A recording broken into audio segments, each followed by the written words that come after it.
Well, as you can see, she's back. Good morning. It is sunrise. Good morning. It's good to be back. Yes. I'm sure it is. Yes, it is good to be back. Which you bring come? I'll bring myself. You are not enough. You are not enough. I'm sure those at home will tell you that I am enough. I am Is back. that cake for me? Okay, I have my own. Good to have you back. It sure is good to be back. Well, she's Alora Edu. I'm Ayo Makinde, and we say good morning. By the way, how was the trip to the office today? Oh, that? Yes, that. No, first of all, when I arrived, I was pleasantly surprised. I drove past Oshodi, and I thought, what's going on? Where's everybody? Then I got to Third Mainland Bridge. You know, it's 11 o'clock in the morning, and there's no traffic on Third Mainland. What's going on? Lagos, Nigeria? What's going on?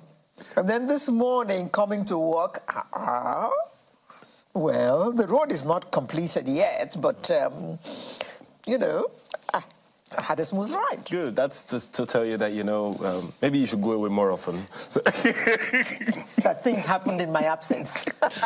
But... Okay, there's a but. I have to call out the Lagos State government on this. And it's not just the Lagos State government. I'm pretty sure it happens, you know, in various parts of the country as well. And if you have any such experience, please share. What do I mean? You know, I asked you about the Berger bus stop. Yeah. You say you didn't notice anything because you were busy. Someone else was driving, thankfully. But the challenge for me is time. In fact, on my way to work this morning, very early this morning, the bus stop already had 2 lanes on the expressway. 2 lanes. You mean the buses were using 2 lanes on the major highway bus stop. As bus stop, right there in the middle of the road. So I'm very pleasantly surprised that you said Oshodi was a fly through. Oh yeah. Third Mainland was a fly through, which, by the way, we understand might be closed, you know, soon for whatever reason. Where? Don't calm down. Where will be closed, please? So, but because the Minister of Works, you know, took a tour of the underpass and the overpass of the Lagos, or the Third Mainland Bridge, and said maybe there will be a need to pay some attention to certain sections of the Third Mainland Bridge. But that's not the story. The story is that buses still use major highways as parks. Even those that have service lanes. Exactly. And guess what? To make it worse, the bus stops were free. The bus stops, the proper bus stops, had empty spaces. They don't want to use the bus stop because it means veering off the main road for just a minute, which is too much time. You see, this thing that we say about rule of law is because there is no consequence for breaking the law. If there was a consequence, and the thing happens also along the major highway on the Lagos-Ibadan Expressway, the Mowe, Bafo, and the rest of them, the same thing happens.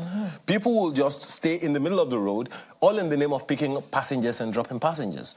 And no one is calling anyone out. Look, I don't know how importantly we take the Nigerian project, because every little action is speaking to that. Forget whether or not people, you know, are educated about these things or not. We all know what is right. Why stand in the middle of the highway? Some governors, some of these governors we're talking about, went to Rwanda and to Kigali, to be precise. And they saw that, I doubt if they saw buses parking on the major highways in Kigali. No, you will not see buses parking on them, because I've been to Kigali. You will not see the buses in the middle of the road. So now that they're back from Kigali, I expect them to enforce those things as well. This is Nigeria. Nigeria is a different country. Now, that's where the problem is. That's why you're talking about coups in places that you're not... We're not even thinking about that in Nigeria. Because Nigeria is different. Oh, really? Yes. What makes Nigeria different? I asked, by the way, there's another AI now separate from ChatGPT. It's called Perplexity.ai. So I asked Perplexity, why are there no coups in the U.S.? He said, well, the military in the U.S. have a long-standing civilian, adherence to civilian authorities. that they are used to obeying civilian authorities.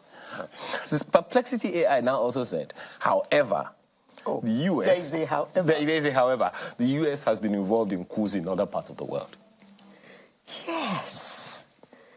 I can't remember who said it yesterday, that you will notice that all these coups, that people have fingers in them. I didn't say what I'm saying, and no one told me. It's Perplexity AI. Perplexity, yes. And if you look at it critically, you will see that it is true. I don't even want to look at it critically. I just want to look at it. Look at Niger, for instance. Everybody's interested in Niger. No, the reason is, okay, well, yeah. There's something that they want. And Nigeria doesn't have it. I think it really depends on the people. Nigeria has some, but don't forget, most of these countries are countries that have a long history of dictatorships.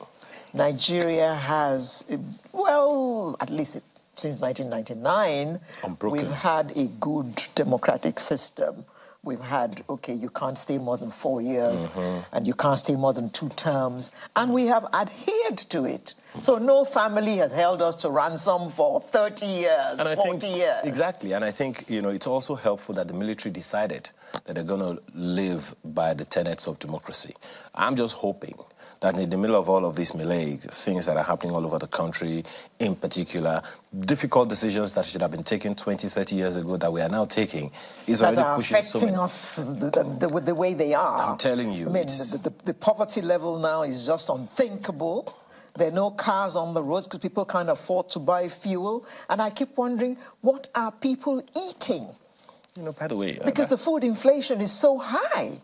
By the way, someone said that there's a new offense that you can be held for in Lagos now. Which is? After checking all your papers, everything is right. Oh, for having a full tank? Once you have a full tank, it's an offense. You can get arrested for that one. I'm not even in that department at all. So... Now, NLC is planning another warning strike. Well... Tuesday and Wednesday. It's a warning strike. Yeah. In fact, I heard Joe Ajero telling Sheung yesterday that, in fact, Channels 2 should shut down and be part of the strike. Of course, Sheung says, so who's going to tell everybody else what's going on?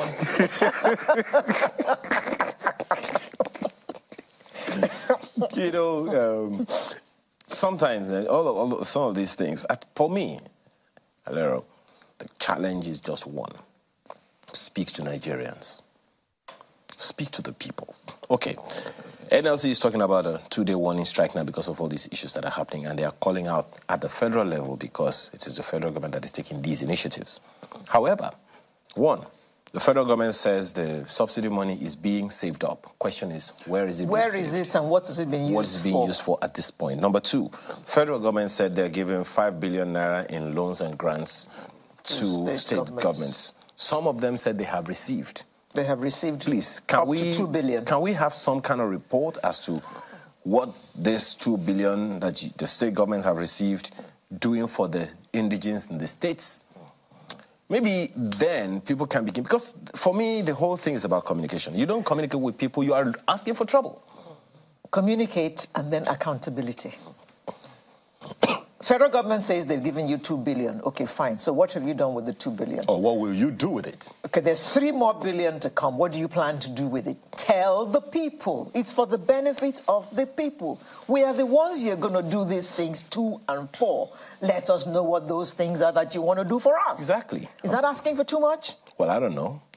Because, okay, one state government, I'm not sure, I think it was it Kwara State? They said that they have received truckloads of rice.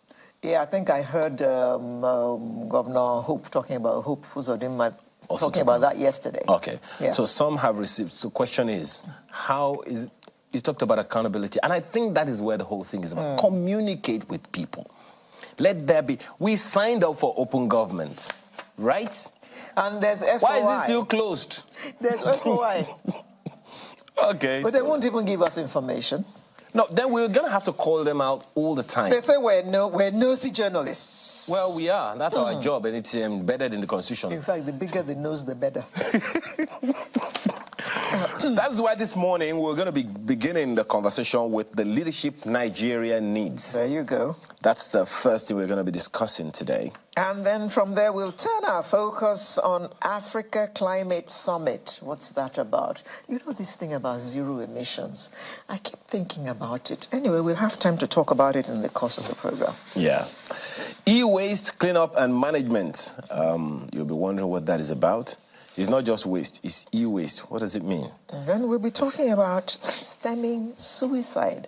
Have you noticed that poverty is driving a lot of people to have all those funny thoughts about taking their own lives? And one other thing that a psychologist told me, which we'll be getting into, we criminalize suicide or attempted suicide. Meanwhile, is it a criminal offense or a mental health issue? We'll look at that later on this morning. And our artist of the week is a human being. Oh. Thankfully, it is not a dog. Nah. So, grab your cup of cocoa. Or cocoa. I don't know why this sounds funny to me when you say that. I will be right back to begin the show. Stay with us. We're a nation.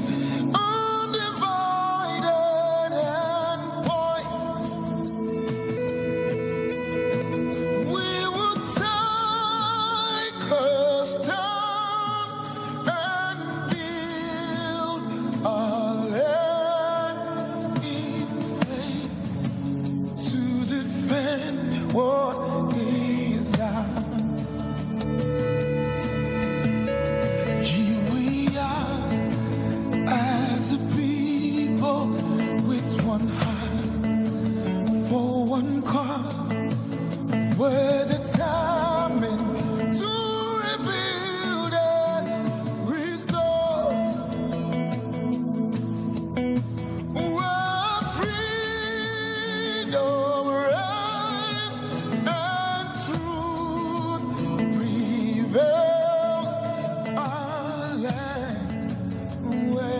Hope for us all.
Sorry about that. Thank you for joining us. Now let's get the show started.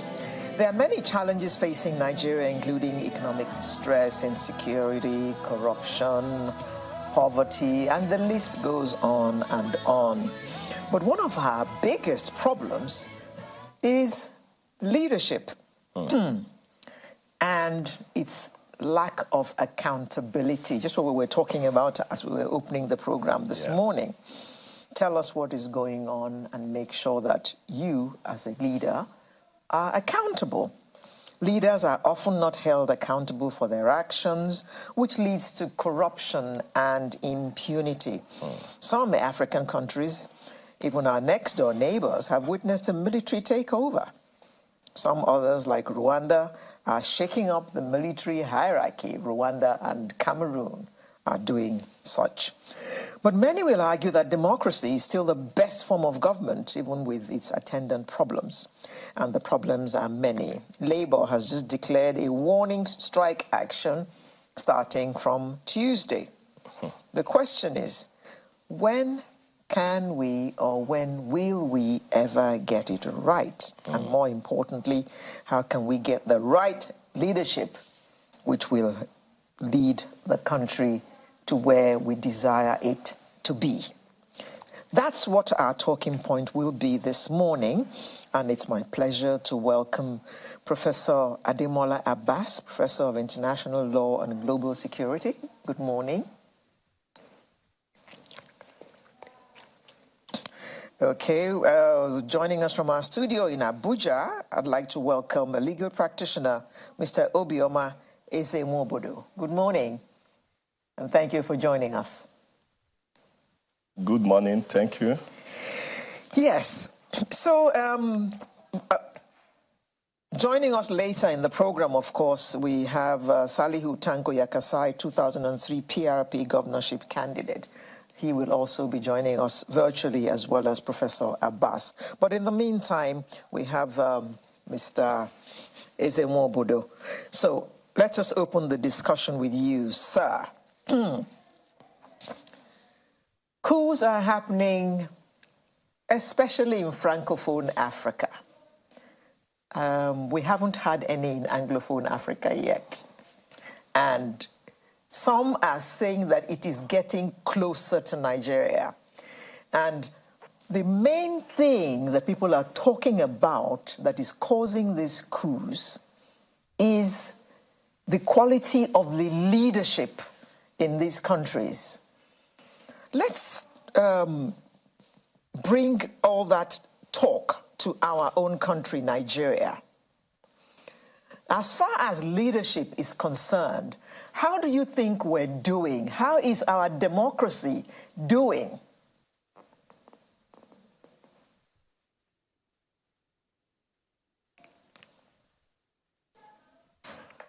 Mr. Eze-Nwobodo, that's for you. Okay, thank you. Thank you so much.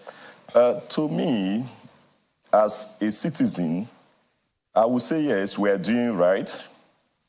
And I will also say that we are not getting it also right. Yes, we are in democracy. We have maintained the 4-year tenure, as you people earlier said. We have been having democratically elected leaders.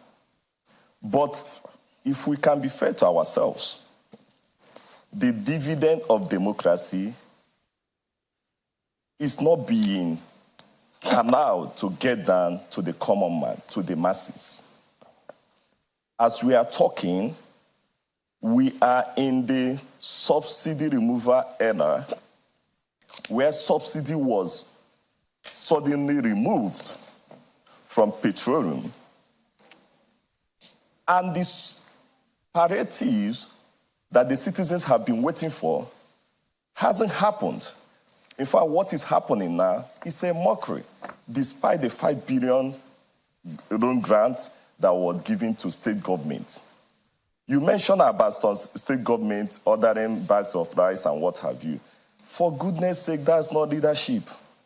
Subsidy is meant to help the people to come out of poverty, to make their standard of living to be higher. We are the poverty capital of the world. If you are talking about a palliative, the palliative that you get from the removal of subsidy should reflect on people's life. Let me dovetail to Abuja here, where I reside, and where by the grace of God, I'm the chairman of MBA Gariki, branch of MBA. Have we had anything like palliative? We haven't. In fact, the minister of FCT that just came in and started threatening the citizens, the residents, without asking or feeling the pulse of the people or understanding what needs to be done in FCT. If you come into leadership, first of all, you should take time to study, understudy your environment before going public to issue any policy statement. I have been in Abuja, and I'm a stakeholder here, and I'm telling you that the residents, that issue of demolition or whatever, is not their problem. We have some important issues to be addressed. If you are talking about subsidy and you want to bring on palliatives, you should be talking about providing effective means of transportation, which is lacking in this city. And that is why you see people coming into the town to find a way to reside. Mr. Obodo, don't you think, just 1 second, it's a question of leadership, not just for one section, but for the entirety of the nation. And I'm glad that you're raising some of these issues already. But perhaps to also raise whether or not you think there are difficult decisions that should have been taken that weren't being taken, or that there were some systems that have been compromised that need to be reset. Someone said that, we're taking difficult decisions now that we should have taken 20 years ago. So the question then is, does it have to take us up to 20 years to take the difficult decisions and make the difficult moves that we need to make lives better for people 20 years, 30 years after? Yes, difficult decision, it depends on your own definition of what you mean by difficult decisions. Because when you are talking about difficult decisions, to me, like what we are talking about, is the government doing what it's supposed to do. If you are talking about petroleum and what have you, and good leadership, why are we not refining? It is the decision, it is the action of the government that makes us not to be refining, not you, not me. The difficult task is for them to do what is right. It also makes me ask the question. To where I reside. Yeah, we'll come back there. But it also makes me wonder, Mr. Zinwobodo. So Nigeria is not refining now. And yes, it is only natural to put it at the doorstep of Nigeria, of the federal government.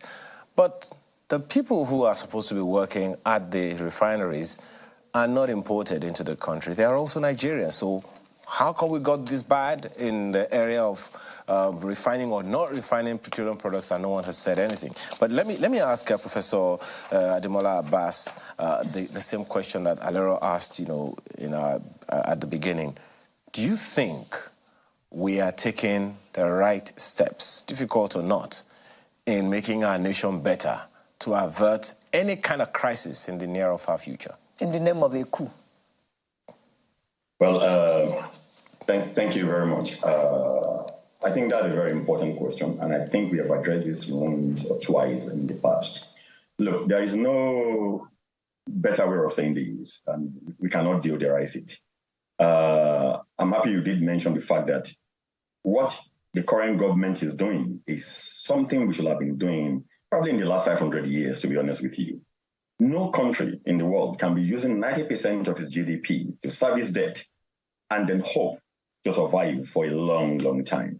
I think what is going on is we have got used to certain comfort in Nigeria, which the current administration is trying probably to say, look, we've been enjoying this for a long time, yes. Our fuel has been subsidized for a long time. This has taken place for a long time. Now let's start rolling back. Because if you don't roll back, the consequences are going to be much, much dire, not only for us, on our children and our children's children. But you have to understand. I'm sorry. You said we got used to comfort. Who doesn't want to get used to comfort? Who doesn't want to get used to comfort? We got used to comfort, but that comfort is a comfort we have bought in a very cheap way. It's a comfort we have bought by getting ourselves into a lot of debt. That's what I'm saying about. We keep on taking loans and loans and loans and loans, and then we are using 90% of our income, of our GDP, to service debts to other countries that we have procured debt from. Now, that is the problem, and we got used to that particular system. And that is why every successive government that tried to remove subsidy was forced to a standstill, the last being President Jonathan. Now, no country can survive that for much longer. When you look at the policies the current government is putting in place, and I'll come back to the fact that the impact of that in Nigeria, and obviously in the short term, they are policies that in the long term are going to benefit Nigerians. This country is going to emerge. I am confident about it. It's going to emerge from all these policies much greater. Of course, there are certain conditionalities that must be in place, and that is very important, because one of the tragedies of African democratic system is the lack of continuity. As an example, you have a government coming and saying, look, this subsidy is item, we let it go. It's item, we did away with it and stuff like that. Another one comes and rolls back and says, you know what, I don't believe in that. So the gains of 4 years will be wasted, or the gains of 8 years will be wasted. So one of the conditionalities is that whatever you are doing now, we can see the beauty of what is going on, we can see the long-term consequences of this on Nigerian economy, on Nigerians themselves. Let's make sure that we build institutions that will solidify the gains and make sure that whatever happens in the future, we don't go back to where we were coming from. That's what I'm talking about. So we got used to this, and whether you like it or not, one of the most cruel things to deal with in this world is to change a people's culture. Nigerians, we got used to buying fuel, and quite rightly so. We got used to buying our petrol at very cheap price compared to other countries in the world. And you can't blame us. We have oil for free, and it was mismanaged, no doubt. Money was stolen, money was looted, a lot of corruption, lack of transparency. So Nigerians are saying, look, the only thing we benefit from our oil is to have a subsidized oil. So if you are going to take it from us, I remember in one of the sessions I had with you in the studio there, I think just the same day, President Ashiwaju made a statement on June 12th. And one of the questions you asked was that where he was asking Nigerians again to sacrifice. And I said yes. But the president was asking Nigerians then to sacrifice. But in asking Nigerians to sacrifice more, he put certain conditions on the table. He said, look, I am asking you to sacrifice, and because of that, my government will do A, B, C. That is a contract. President Ashiwaju has entered into a contract with Nigerian people that sacrifice more. I understand your sacrifices, but these sacrifices we are going to make for our government to be able to work, for us to go on the right path. This and this and this are the benefits. And this and this and this are what the government will do on its own part. So make sure that the sacrifices you are making on the one hand are not wasted on the part of, for instance, bloated governance on the other hand. So if you're asking Nigerians to make certain sacrifices, as an example, tighten your security system, tighten your budget and this and that, the government cannot be asking Nigerians to do that on the one hand. And on the other hand, the government is having a bloated system. That is when people are going to say, hello, it doesn't make any sense at all. So the long and short is that, yes, what we are doing now is the right thing to do. It's what we should have been doing 500 years ago. But the most important thing is not just doing it, it's making sure that the government puts structures and institutions in place to make sure that whatever happens tomorrow, whatever happens after 8 years, will not be wasted when another government comes in. I think for me, that is the most critical point. Okay, but Prof, you say that we're going in the right direction, but people are going to be asking for more accountability. This issue of subsidy, for instance, we're told that we saved 400 billion in the first month or so, something like that kind of figure. But we haven't been told where it has gone. What has it been used for? Shouldn't there be a plan? Okay, this is how much we have been spending on subsidy, so we're going to save XYZ amount every month, and this is how we're going to deploy the funds that we intend to save.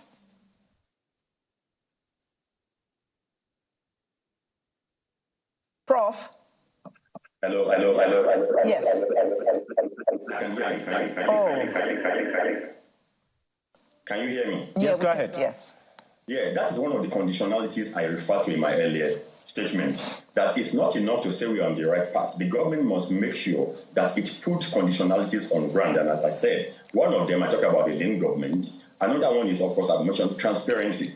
You cannot be asking people to make sacrifices and not show them that you've been transparent in managing the outcomes or the dividends of their sacrifices.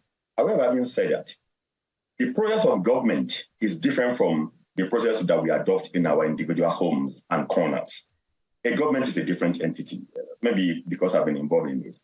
If people expect a government to come on day-to-day level, every single day, okay, Monday we save 200 naira, so I come and announce it on Tuesday, Wednesday we save 400 naira, it doesn't even work like that.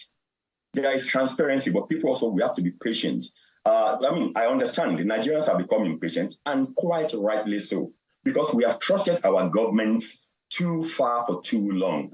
So you can't really blame Nigerians for being a little impatient with their governments nowadays, because it's a question of you take your eyes off the ball, then a lot of nonsenses begin to happen. We don't want to tolerate that. We don't want to accept that in Nigeria anymore. I accept that. However, we must also understand that a government has a business to run. And I must say, it's a credit to President Tinubu so far, his government, that at least they feed us information constantly. I think the president must have spoken about 4-5 times in the last 100 days, which is commendable, whether we like it or not. But then the government has a business to run. Whatever they save, whatever have been consequences or dividends of all the savings that they've made in the short term, they should find time to come and explain to Nigerians how much they have saved, and more importantly, what are those savings going to be channeled to? Nigerians want to know.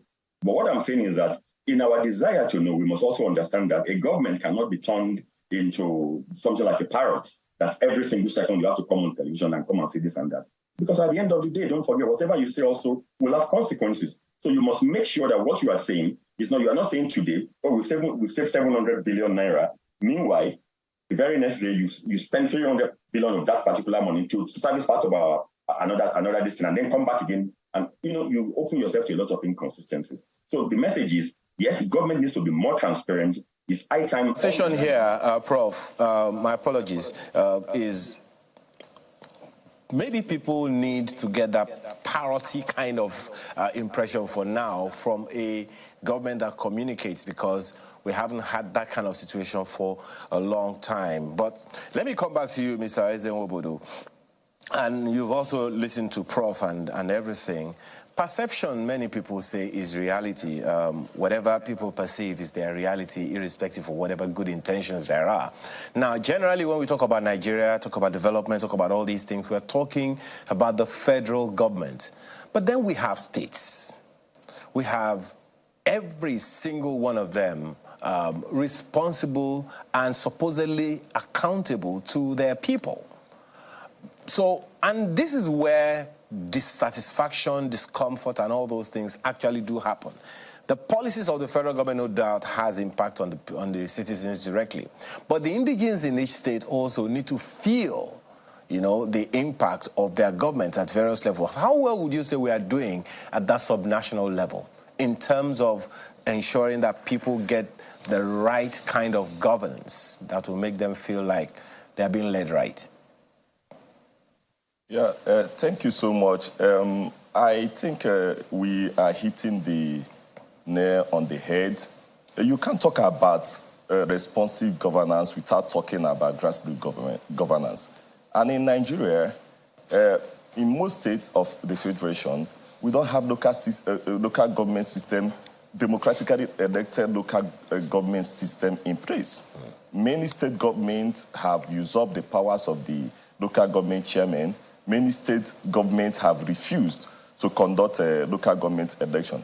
And we can't be talking about getting it right, having the kind of leadership we want, without looking at this issue. Because it's not just about the president, it's not just about the federal government. A lot happen at the state level, a lot happen at the local government level.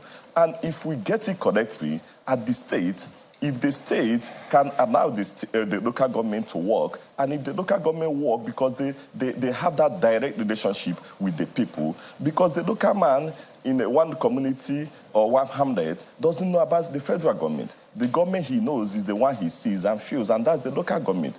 So it's so saddening that in many states of the Federation, we don't have the local government system in operation. But let me ask you something on that one, Mr. Ezewobodo. My apologies, my sincere apologies.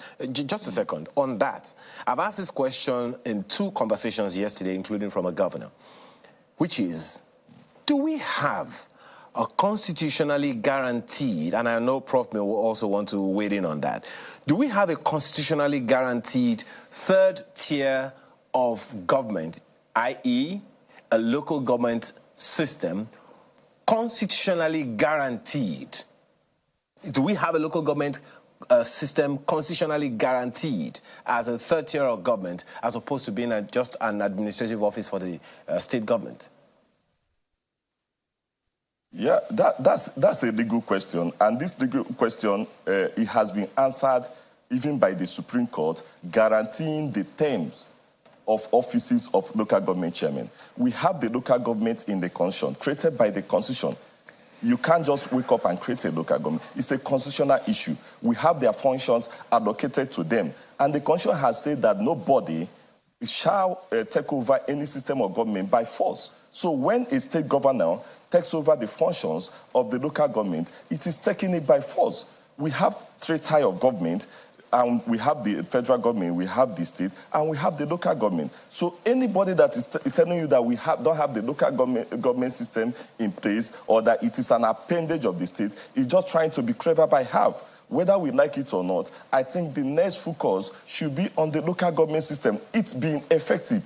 Because let me tell you, if we have an effective system of local government, I'm telling you that many of the issues we are having, even insecurity, will be reduced, because it boils from the locality. Some of these things are organic, and it is the local government system at that level that we detect it first and find a way to nip it at the bud. But because we don't have it, before you know what is happening, the whole thing has engulfed the state, and they will be calling the federal government to look into it or to come and address it. The local government system is a constitutional issue, and it has been guaranteed both by the Constitution, and the Supreme Court has enforced it, has pronounced on it, has guaranteed their tenure, and it's saddening that the state governors are still seeing it as an appendage of their offices. So, and also when we talk about the local government, we should also...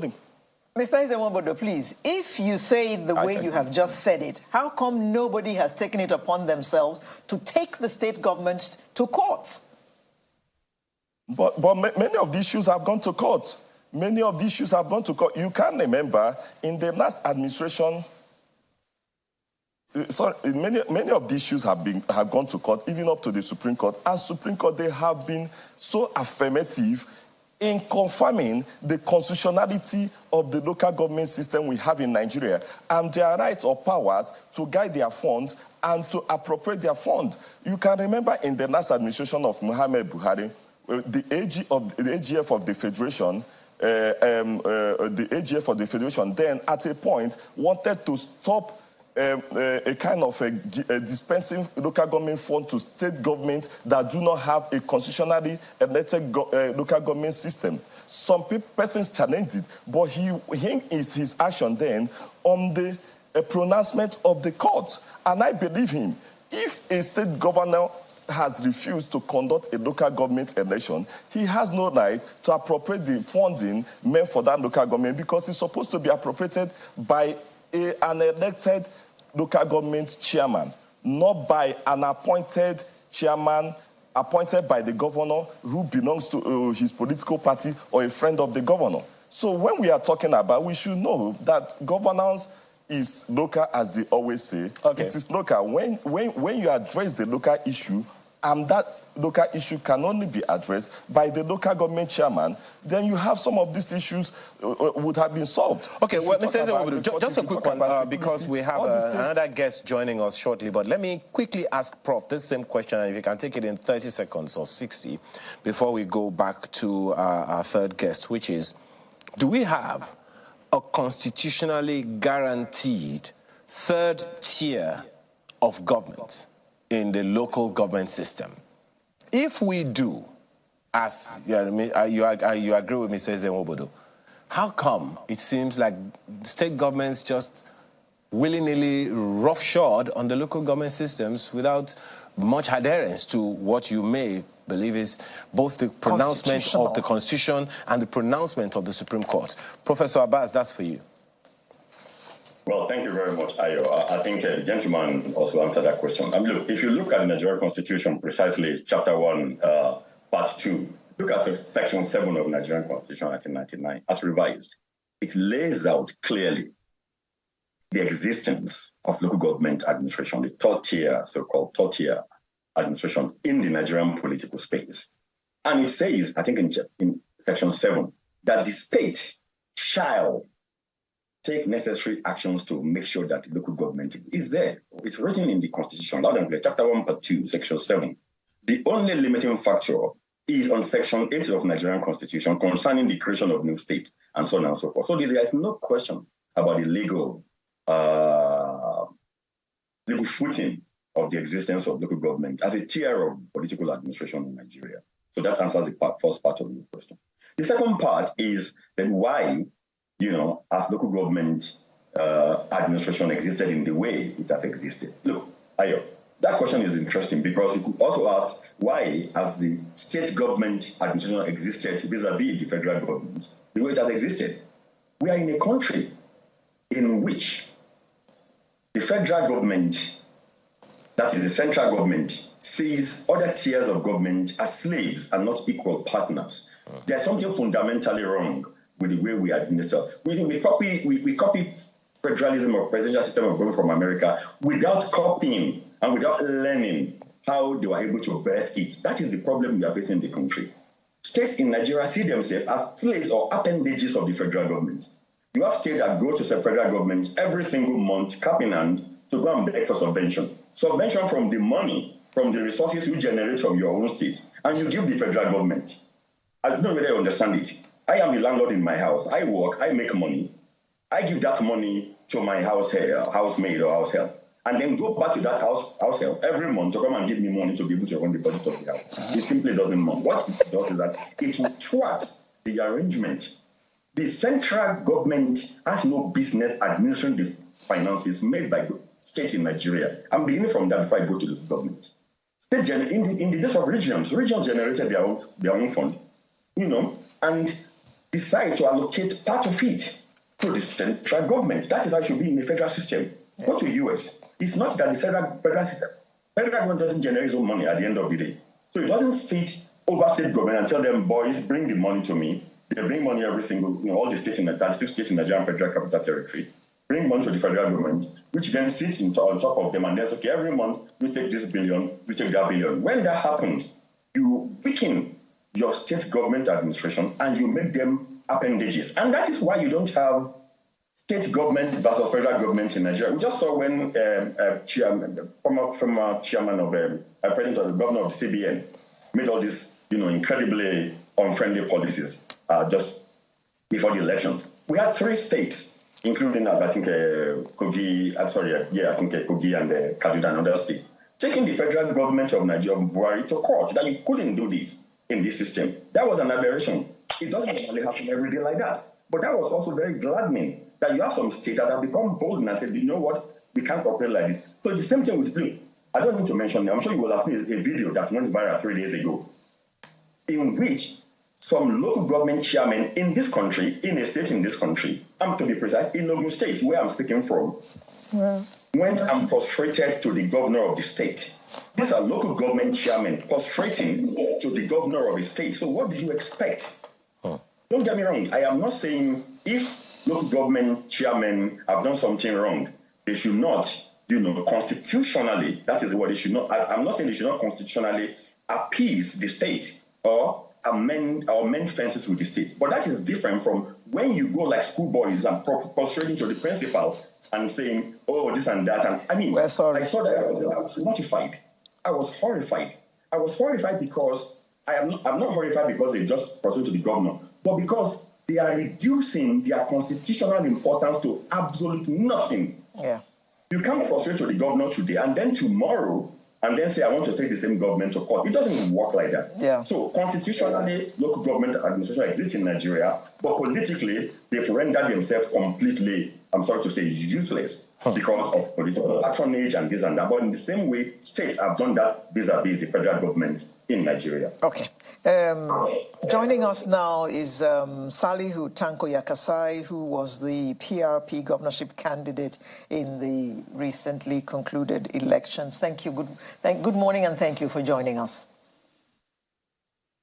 Thank you for having me. Yes, I am happy that you're joining us at this time, because the question I'm going to ask you now, I assume that you're going to give an answer arising from your experience, because it's about the process through which leaders emerge in Nigeria, our electioneering process.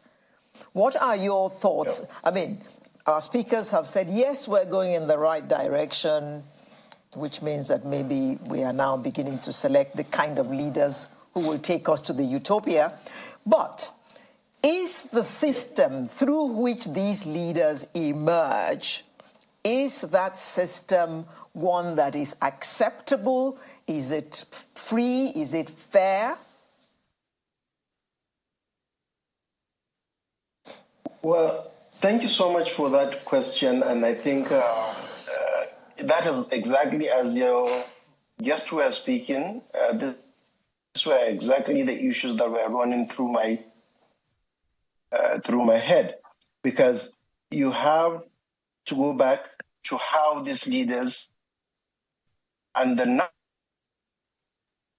number one process is the number one platform or institution is the political parties. These are the vehicles, with which these leaders stand for election and win election and then assume office. So that's the first institution. Apart from the political parties, I'll come back to the political parties. But apart from the political parties, we also have the other institutions that produce leaders. Even before you grow up, before you want to lead any position in the society, you have the home. The family unit is an institution that have broken homes in our societies now, and so on and so forth. I'll elaborate on that later on.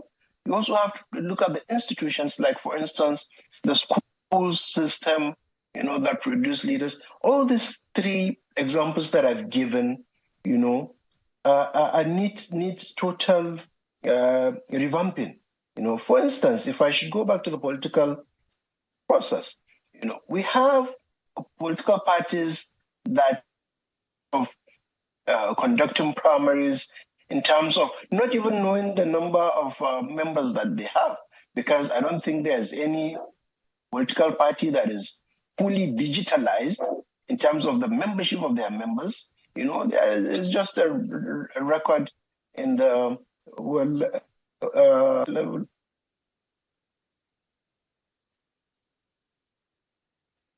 It's not something that is being handled very well. You also have the political parties that are not abiding by the Electoral Act. Electoral guidelines, that entails that you have to, do your primaries according to some certain rules and guidelines. But we have seen them flaunting these guidelines and so on and so forth. And I believe that if we want to strengthen the process, we have to go back to this at least three or other processes that produce leaders in Nigeria, so that we can have quality leaders. There are some qualities that you are expected to have in a leader. You have to have competence. You have to have ability to communicate effectively. You have to have character. Mr. Tanko Yakasai, if you can hear me, perhaps the challenge with that really is the people that we are talking to about leadership. Most of the people who vote are not as educated. They're not so educated. I mean, look at the political rallies and all. How many of them really are going to ask the question, what are the qualities of this particular leader that wants to be a councillor or a chairman of a local government or a member of the House of Assembly and all of those things? So it goes back to the question that Alero asked, just now about the selection process. So what needs to happen if the people who vote, a good number of the people who vote are not so educated about why they are selecting who, but a little number here and there, and then they are good to go. I do agree in that the vast majority of the electorates are not whether maybe educated or enlightened enough to know the choices that they are making, especially with the economic situation, if you are economically deprived, to a certain limit, you've lost your freedom, to choose what you want and who you want. I do agree that, but it's a question of is bottom-up approach or top-to-bottom approach. And I think for me, it's both ways. While we are asking the leaders to do what is right, we should also be asking the citizens, or to also live up to their expectation. We have a number of people, that are enlightened, educated in the society, civil society groups, journalists, and so on and so forth. These are people that can continue to enlighten the people to know that the type of leaders that you elect have direct consequences on your future, more or less. You understand? So it will take time, but what I always advocate is for us to start with ourselves. You understand? How many of us have our documents intact, maybe car registration documents intact? How many of us, stamp our feet and say we are not going to give bribe for anybody that demands bribe? These are the kind of things that we should be inculcating in ourselves, so that at least it starts with you. Like they always say, change begins with you. So this is one of the things that I always advocate. But we have to continue the enlightenment so that the general public, the masses, those that have the number in terms of voting, to do that. And the significant percentage of Nigerian population now, almost about 70%, are young people.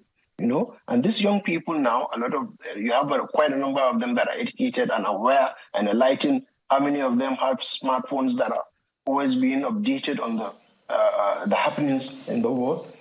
These are people that we should be targeting in terms of awareness creating. These are the bulk of the voters as we have them today. So there should be a coordinated effort in enlightening the general public of the consequences. You have collected 200 naira, 100 naira, 500 naira to vote for a candidate that is not qualified. If the consequences come and the negative effect of that action, starts to build, this is the time that we should be telling people, okay, you see now that you are suffering from so and so, it's as a result of that 500 naira that you collected and voted for someone. I contested an election. I've gone to the 44 local governments of Kano twice in my campaign election, in the last election, 2023 election. So we know all these things. We have seen it, and we know that it's a long way to go. But I think it's a collective effort. It's a collective effort. There has to be a deliberate effort by Nigerians collectively to say that we want better leadership. Okay. Understand? Or else it will continue to deteriorate. Okay. I'm saddened that the quality of leadership in Nigeria keeps falling. And nobody is doing anything about it. Oh, dear. Well, we must start winding down now. And what we're looking at, actually, is the leadership that Nigeria needs. So let us try and paint a picture of what Nigeria should be looking for in its leadership now. Because there are leaders for certain periods in the lives of nations. So what is the kind of leadership? I will begin with you, Mr. Ezenwobodo. What kind of leadership do you think Nigeria requires at this point in time in the history of its life? Thank you. To me, let me start from the executive. What Nigerians need from the executive is an executive that is responsible and responsive, an executive that understands the feelings of the people, an executive that works for the people. And as Prof has said, an executive that should sacrifice first. I mean, there's no reason why we should have a bloated government. There's no reason why we should have more ministers. We need an executive that should cut down the cost of governance. Also, on the judiciary, we need a judiciary that should be strong, a judiciary that should be well enlightened, a judiciary that should be able to give a fair and firm decisions that agree with the people. That's why I agree with that maxim that all eyes should be on the judiciary. And all eyes also should be on the legislature. We need a legislature that can pass the right laws, a legislature that will do its oversight function and make sure that policies of government are implemented appropriately. A legislature that thinks about the people, not about themselves, not about the cars they will buy, not about their accommodation, but for the interest and the goods of the people of Nigeria. Okay, we don't have time. I'd be asking you, how can the electorate identify all these in the leadership? But we don't have time for you to answer all that. Professor Abbas, the kind of leadership that Nigeria needs at this point in time. Well, thank you. I don't think there is any point in rehashing, what the gentleman just said. I think he captured most of them, to be honest with you. What we lack in Nigeria today, basically, whether you are executive, legislative, judiciary, put them collectively, is that kind of people-oriented leadership. Okay, Professor. Professor, beg your pardon? Yes. Since you agree with him in toto, yeah. How would you then advise the electorate to identify these persons that you have painted the picture of? That was the angle I was coming in. That beyond that, you need a people-oriented leadership. Oh, dear. At work. Okay, let us go to Mr. Salihu Tanko Yakasai. The leadership Nigeria requires today, and if you agree with Prof. and Mr. Eze Nwobodo, how do we identify these persons? Oh dear, seems... That's right. Mr. Tanko Yakasai. Okay, I think the network has dealt a heavy blow, but I mean, it's a good place to anchor the segment. Well, it's a conversation that is definitely ongoing, isn't it? Definitely. We haven't covered all grounds at all. Barely scratched the surface. Because we need to know how we identify these people so that we can vote for them. Exactly. And vote for the right people. But we have to leave it here today. I'd like to thank Mr. Obioma Eze Nwobodo, a legal practitioner who joined us from our studio in Abuja. Mr. Salihu Tanko Yakasai, 2023 PRP governorship candidate, who joined us latterly via Zoom, as well as Professor Ademola Abbas, Professor of International Law and Global Security. We do apologize for the, technology has all kinds of ideas of its own. We couldn't help it. So thank you very much for joining us this morning. And for those at home, thank you for staying with us. We'll be right back with another interesting conversation in just a moment.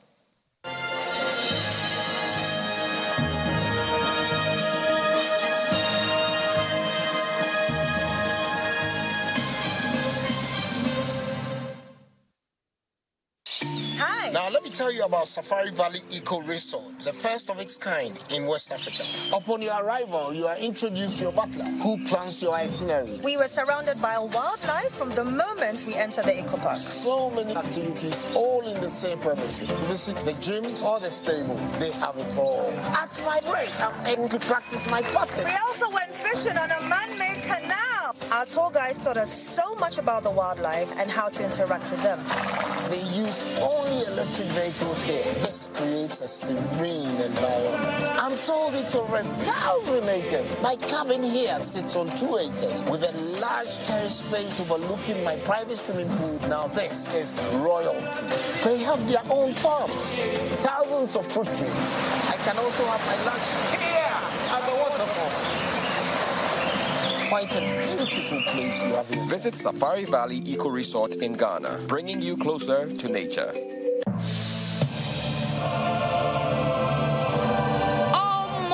Let me be this. See me see trouble. So today, I said I should treat myself as salary just enter.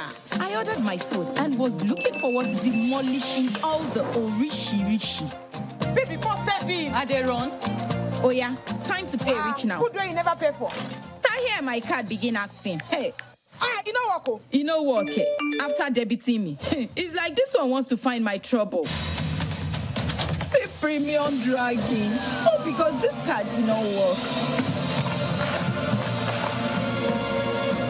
Save yourself the embarrassment. Get a card that works with MoneyPoint's personal banking.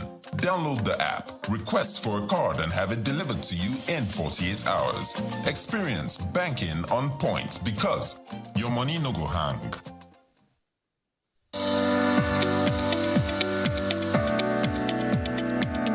The Duchess International Hospital caters to every aspect of the family's health needs. A one-stop shop for maternity and child health services, emergency medicine and critical care, medical and surgical subspecialties, dental and eye care, and a range of other subspecialties and services, all available at a single location right here in the heart of Ikeja. And it really doesn't matter if you're paying out of pocket using your HMO or private insurance. We focus completely on providing that world-class affordable healthcare for all the family at all times.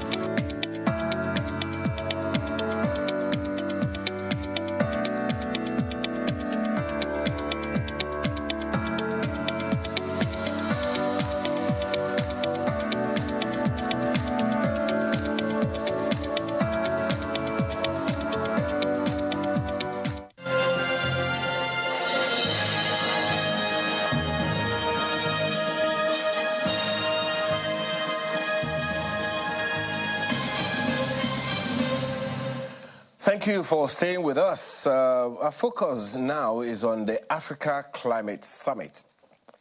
The inaugural Africa Climate Summit in Nairobi is being billed as a major opportunity to push the links between clean energy and development across the continent. African heads of state, UN leadership, presidents and governments from different parts of the world are expected to attend.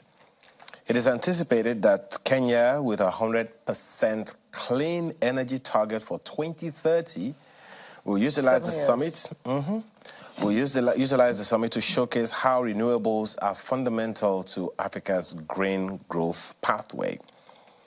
A recent report on Africa's just transition, the continent's renewable energy potential, says that 50 times greater than the anticipated global electricity demand for the year 2040, which is 17 years away.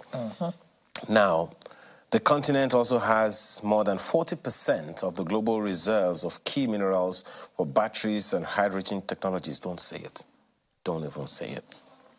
Well, let's have conversations this morning around this with two individuals joining us. Salisu Dahiru is Director General, National Climate Change Council. He joins us along with Nimo Basi, who is Director, Health of Mother Earth Foundation, HOMEF. Thank you so much for joining us this morning. Thank you very much. Yeah. Let us begin with you, Mr. Dahiru. What is it that we should expect during this particular summit? Actually, there are two summits. There are two parallel events. There is the Africa Climate Summit, which is being organized by the government of Kenya, together with a number of partners, the African Union and the rest. And there's also the Africa Climate Week. These two events are going to take place in parallel, while the summit deals mainly with dignitaries from the public sector, heads of government, and heads of ministerial bodies across the region. The Africa Climate Week, on the other hand, is a kind of a conglomerate of everybody, policymakers, civil society, practitioners, the businesses, as well as the industries. Now, these events are regional in nature because they are aimed at ensuring that we have an ideal platform to exchange ideas, particularly in terms of the challenges that we are facing and the existing solutions that are available and look at opportunities that both those that have advanced, like the case you've just mentioned, as in the case of Kenya, with respect to their just energy transition target of 2030. And if you look at that, for countries like Nigeria that has its own energy transition plan with the target of 2060, then you begin to make comparisons and then learn lessons. And this is also going to serve as a clearinghouse prior to the major event of the year for the climate, which is the Conference of Parties, or COP, of the United Nations Framework Convention on Climate Change, UNFCCC, that is built to take place from November 30th to December 12th in Dubai, the United Arab Emirates. So in essence, this is what is to be played out in both events, both the summit and that of the... Good place to start the conversation, Mr. Dahiru. But let me ask you, Mr. Bassi, you are one of 500, yours is one of 500 bodies who insisted on Africanizing, if I can use that term, this particular climate summit. What, in your opinion, necessitated that? Well, civil society and other people who are not directly involved in terms of the driving seat of implementation of climate change from government perspective on the continent are concerned that the African Climate Summit may be a missed opportunity. We're concerned that unless governments consider climate change as something that is about life or death, if it's about making some economic gains, then we're going to come out empty-handed, and then we'll go to COP28 on the same platform of looking for economic support without really carrying out the climate action that is needed. So we are concerned that the very basis of this conference, formulated by consultants and contractors who are more into market environmentalism, will cause serious gaps. We are also afraid that there may be a lot of false solutions brought onto the table. And so we're looking for a real climate summit where the voices of the people would be significantly listened to, rather than voices of those who are, again, trying to subjugate the continent, recolonize our continent, and promote policies that are not of our, that are not basically in our interests. Mr. Dahiru, this issue of zero emissions, some say it is not achievable ever. What are your thoughts, especially for African countries who don't have the kind of funds that developed countries have to be able to move from fossil fuels to cleaner fuels? Thank you very much. I think there is a misconception here. There is nothing like zero emissions. Well, we hear that expression all the time. No, it tells you net zero. Oh, net zero. I apologize. It's a net zero concept, yes. Okay. What's the difference? Okay, I mean, that's what I'm trying to explain. You see, there are two things. The concept of the net zero is simply saying that for every activity that you do that generates GHG, greenhouse gas emissions, what you are expected to do is to counter it by embarking on another activity that is carbon negative, meaning that it serves as a sink. When you do the calculations and you end up with the carbon negative aspect cancelling out the emissions that you've done on one hand, then you have a net zero. In fact, it is possible with the challenges that Africa has been experiencing, particularly in the area of For example, the energy poverty, that is lack or access to energy because we are not even producing enough energy, and that we've already degraded our forests, we've degraded our mangroves, the areas that are serving as natural carbon dioxide sinks. If for example, if you take countries like Nigeria, Gabon, and the rest that are oil producing and are involved in fuel extraction, that part of that activity plus others are bringing out carbon emissions, and you maximize land restoration or forest restoration to the extent that the carbon emissions cancel out, then you're achieving net zero. So the idea is not to say that there will be zero emissions. No, it's not possible. Because even as a human being, we are bringing out carbon dioxide, so you are emitting.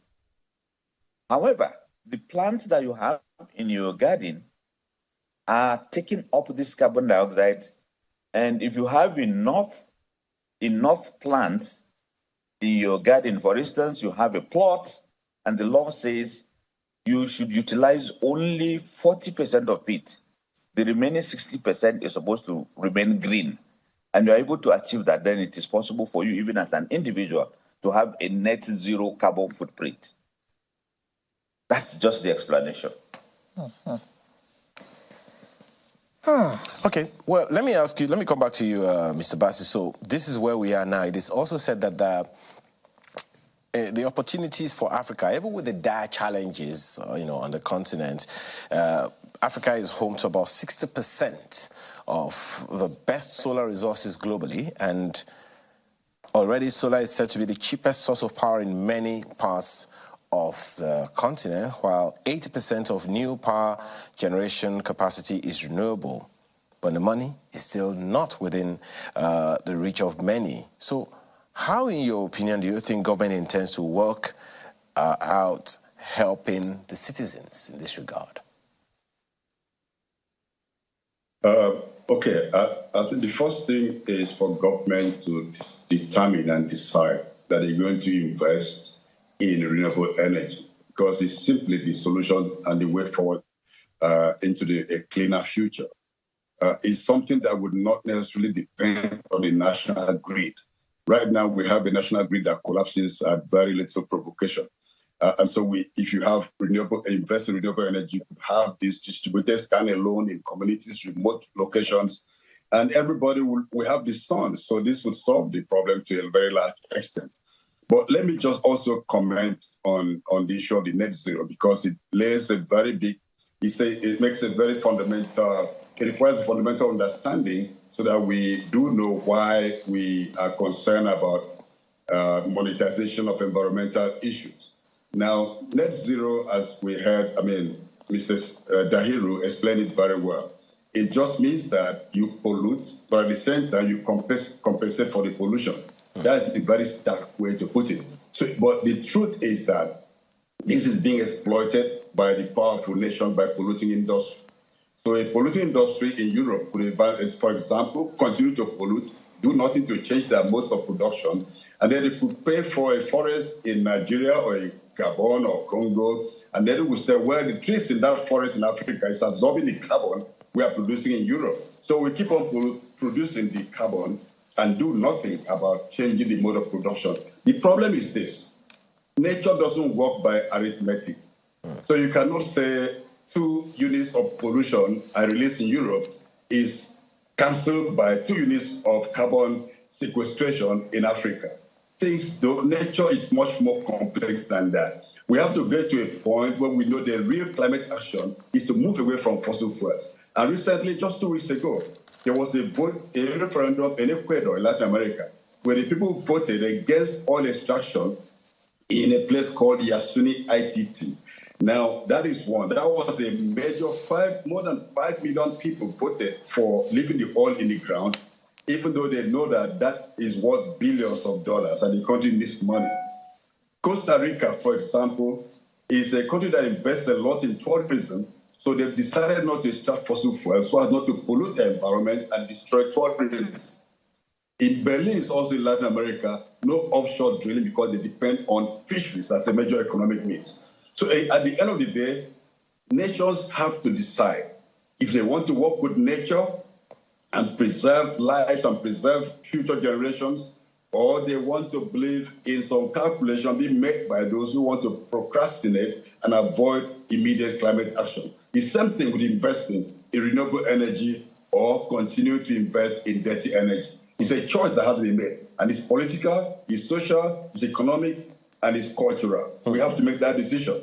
It determines where we go once we've decided on that. Okay. Well, Mr. Daru, do you think what Mr. Bassi just said is practical in Nigeria?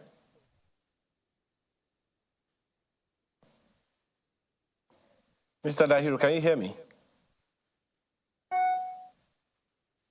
Yes, I can hear you. Okay. Do you think his suggestions are practicable in Nigeria, given the example of those countries that have done it? It is not. And if I go back to, if I borrow from Mr. Bassi's words, climate change and what we are doing in Africa must be looked at from the point of life or death for our communities. Nigeria, at the moment, thrives and gets most of its revenues from the oil sector. And you never, I don't subscribe to this notion that you throw the baby with the bathwater. If you have a faulty system that does not align with the best approach to ecosystem management on a global level, the idea is to look for the best methods to make that system more amenable to natural green growth. Not that you discard and say no to fossil fuels. At the moment, whether we like it or not, globally, there are two major sectors that cannot do without fossil fuel. If you take the shipping sector, there is no renewable energy that is going to be big enough or solid enough to provide shipping the necessary energy it requires. The same thing with the aviation. You are dealing with aircrafts carrying almost 800 people and carrying heavy load to travel for almost 16 hours in one go. Mm-hmm.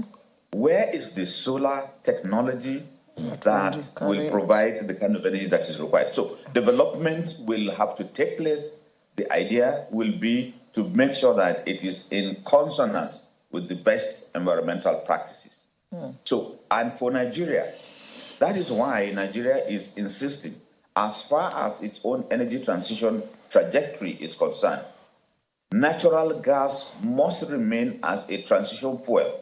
Nobody should expect Nigeria to leapfrog from fossil fuel to electric vehicles just overnight. We have the gas. It is readily available. We don't have to import it. And we have to use it for our own development. Thank you. Mr. Bassi,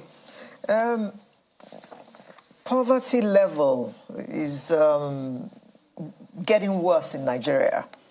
And here we are talking about moving from fossil fuels to clean energy, which means, of course, environmentalists have been talking for years now about moving from cooking with firewood to cooking with gas. But because of happenings in our country in the last few months, it looks like more people are going back to firewood as a means of cooking. So, do you think that Nigerians are aware enough of this climate change thing to understand all that environmentalists and organizations and NGOs like yours are talking about?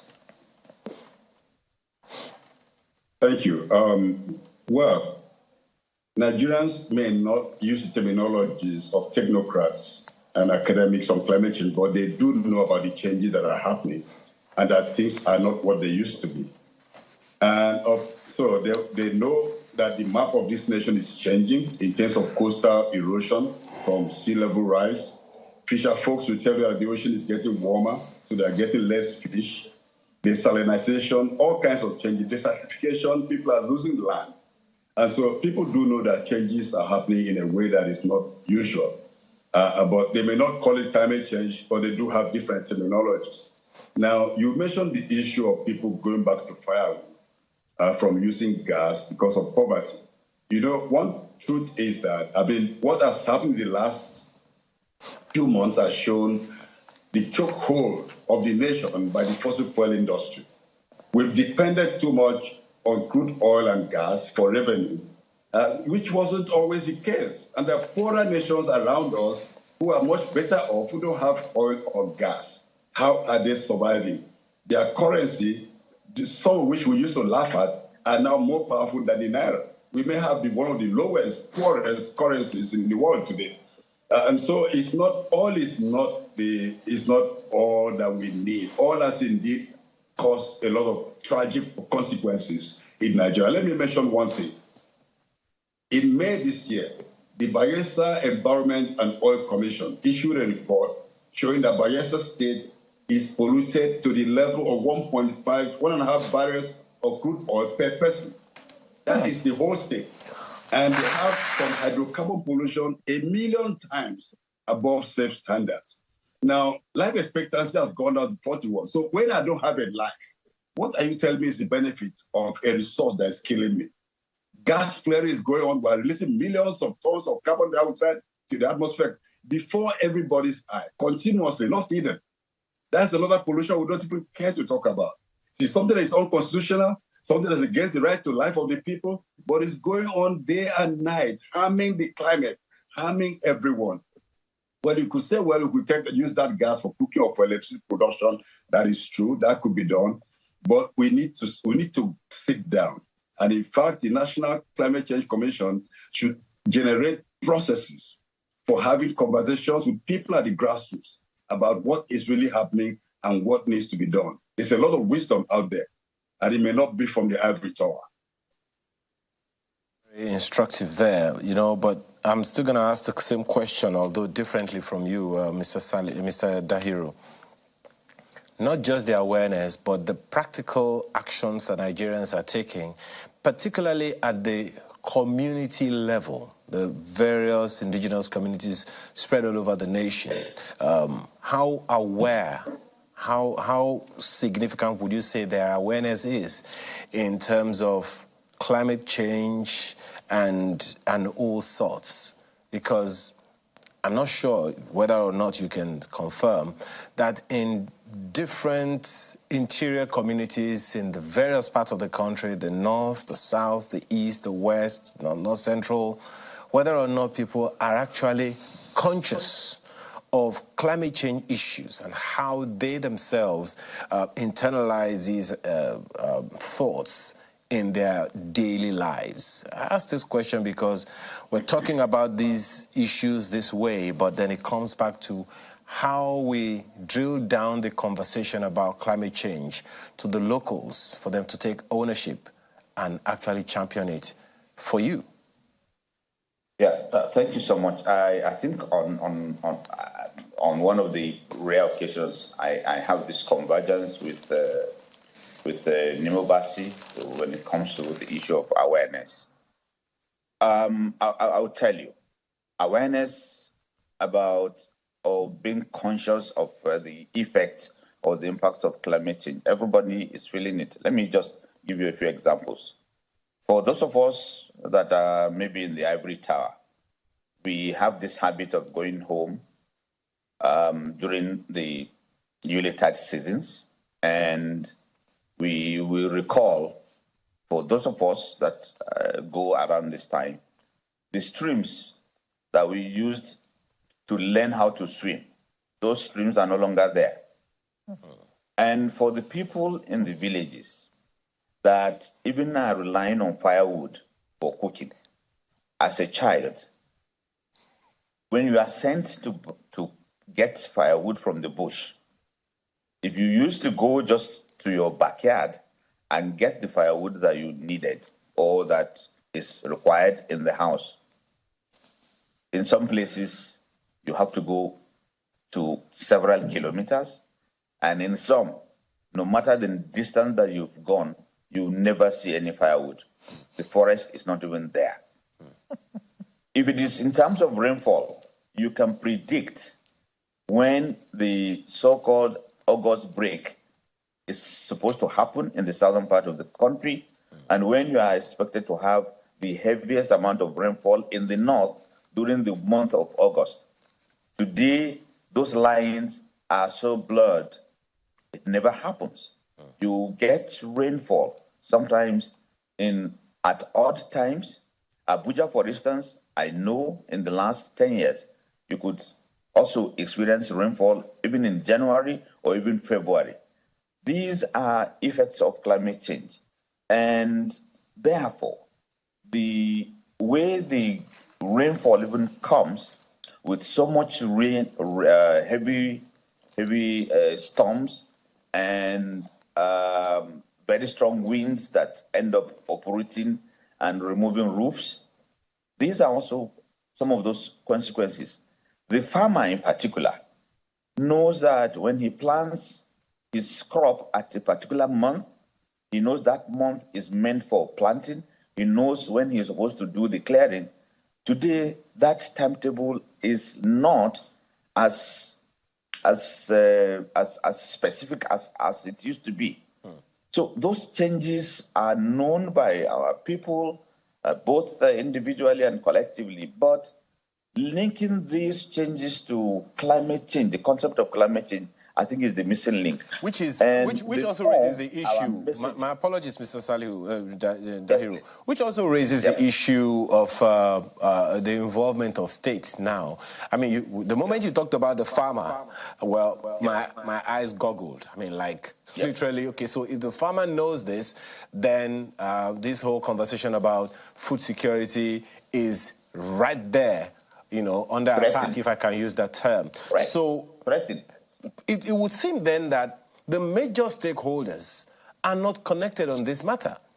You sit on the Council of the National Climate Change Council of Nigeria. So what's the plan to bring everybody on board and get everyone acting uniformly to address these challenges? Because, as you said, there's a river in my village. It used to be dreaded. Now it's probably a football field, because the water is no longer there. And you're also very correct. We could take long treks to my grandfather's farm settlement. Today, it's almost like it's a lot closer because there is development all over the place now. So the whole farm areas are now built up. What's the plan to bring everyone on the same table and have this conversation around climate change so that we do not retrogress much faster than we should? I think it is for the same reason that the National Council on Climate Change itself is actually a creation emanating from the efforts of civil society, including those that represent, the same stream like Nimopasi, and the Parliament, to bring together a centralized body at the federal level that will be very inclusive in terms of its spread. Yes, ministers are members of the council, and it is headed by the chairman of the council is Mr. President, and the vice chair is the vice president, with about 10 line ministries. But it has, by law, representatives of the umbrella body for women's societies, the umbrella body for the private sector, for people living with disabilities, the civil society, and also the private sector involved in climate change. The idea is to have this central body that is at a level slightly higher than that of a ministry, in which it will serve as a platform and also as a rallying point, and will embark on this massive awareness creation and coordination in terms of policies, programs, and projects that will really reach the grassroots. We have on the council, as mandated by that same law establishing the council, the chairman of the Nigeria Governors Forum, as well as the president of ALGON, that is the umbrella body for all local government chairmen. The spirit being having them represent that sector means that states will continue to become part and parcel of this, the policy initiatives, the implementation strategies, and also the plan. And we've seen some positive response. We've seen states establishing ministries for environment and also climate change, and some, in fact, the last week we also saw even the chairman. The aviation. I think the head of the aviation sector also alluding to the issue of crisis and linking it up with climate change. So I see this coalescing in such a manner. For climate change, it has to be an issue of all of us coming together to complement the various roles. Civil society will definitely be the key player and the key policeman for the environment and also for climate, and also representing the interest of the common people. And so we have this plan of having specific working groups that will focus on awareness creation and the key role of private sector and civil societies being championed along those lines. Mr. Bassey, just before we go, because we need to start winding down now, the issues of financing are very important, especially for countries in Africa. Will such issues be discussed at this summit? And what kind of help will be available to the poor countries who will attend this summit?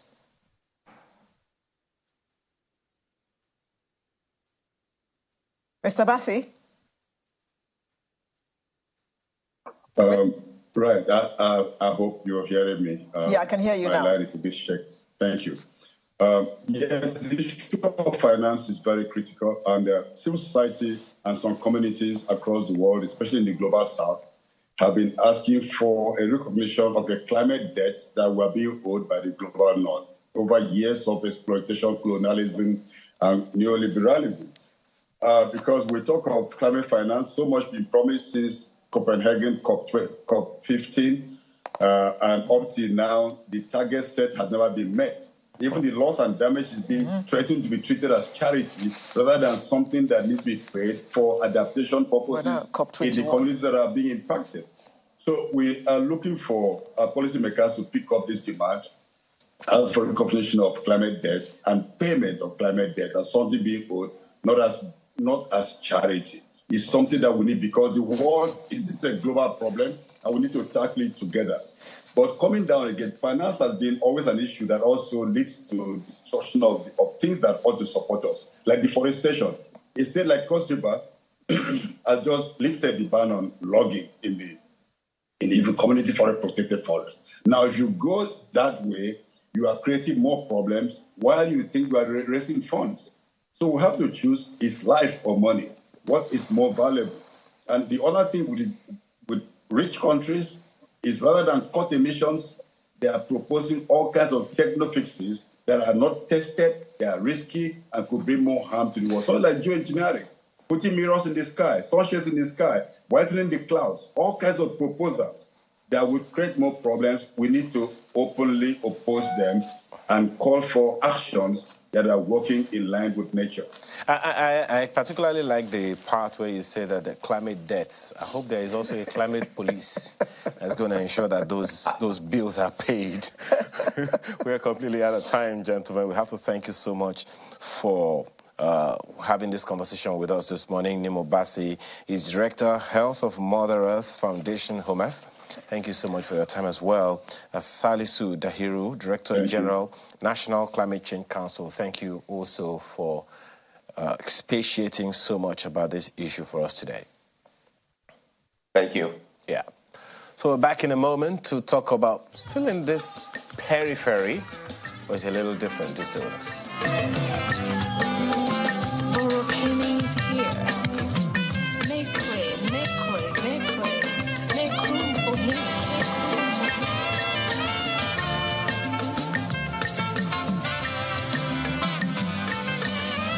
Make room for the King of Glory.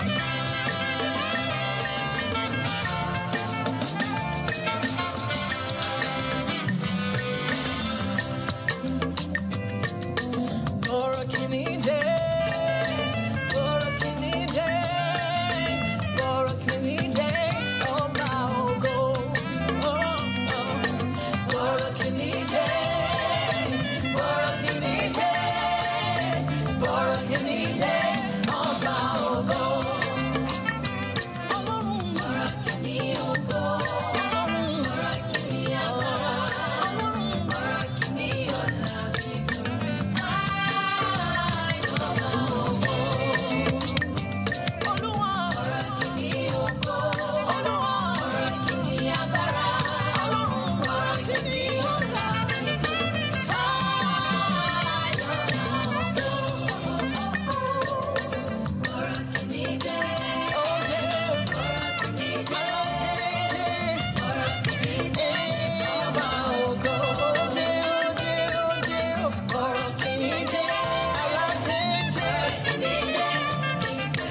E-waste.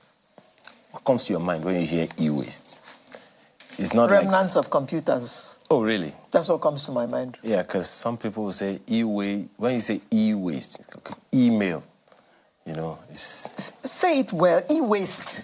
E-waste, yes. Yeah, but then there's email.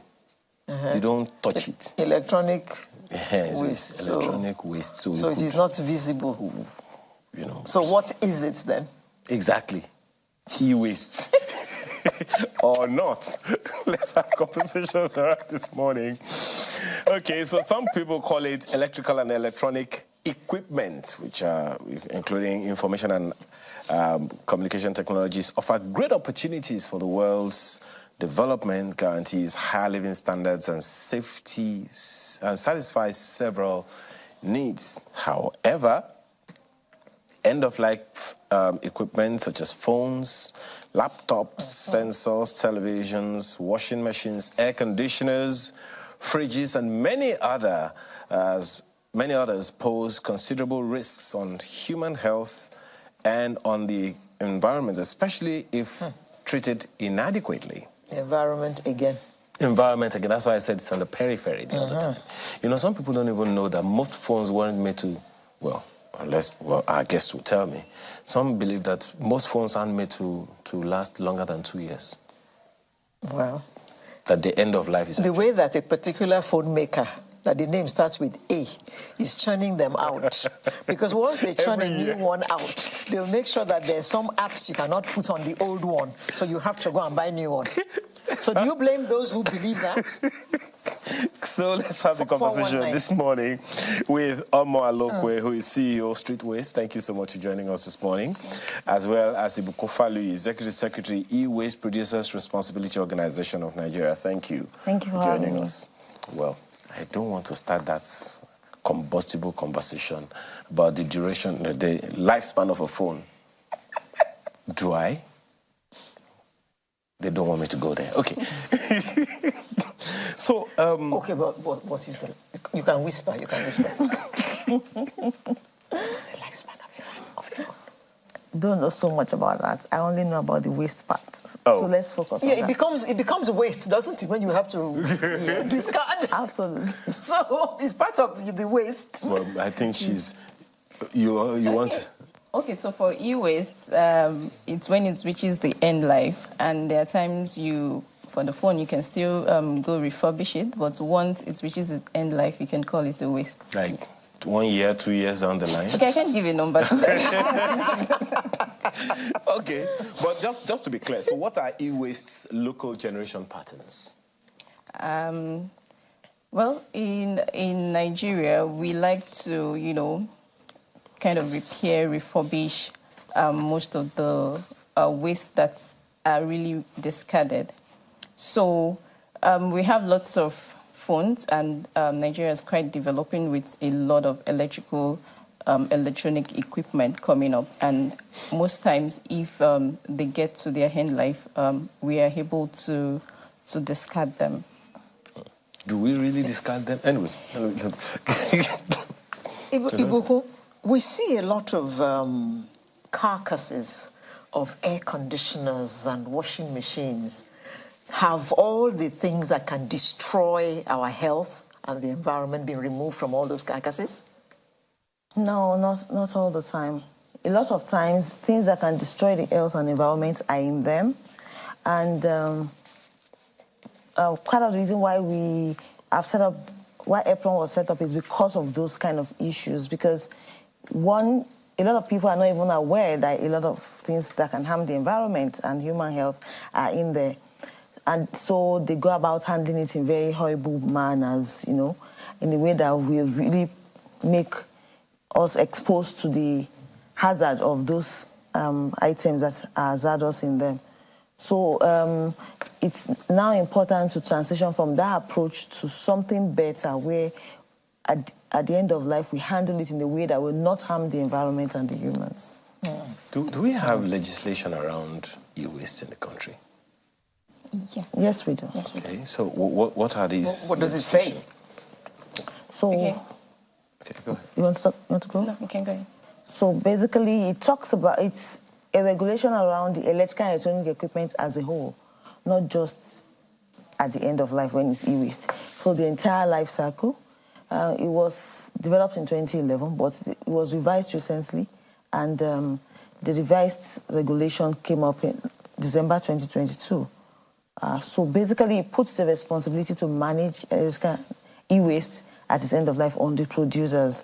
That's the Extended Producer Responsibility Program. I'm sure you've heard it so many times. And that's why an organization like EPRON was set up by producers to make sure that they go about managing the end-of-life electrical and electronic equipment. But it also puts the responsibility, it talks about the shared responsibility for everybody in terms of the consumers, the collectors, what they will do, the recyclers, and what have you. So for one, it stops informal recycling activities and says only recyclers with accredited centers should carry out recycling. And then all those informal people can just hold on to collection and then collect from consumers. It also makes consumers responsible for not putting e-waste with municipal solid waste and taking it back to collection centers. Yeah, that's a whole conversation that I'm not sure many people are aware of. Do you think?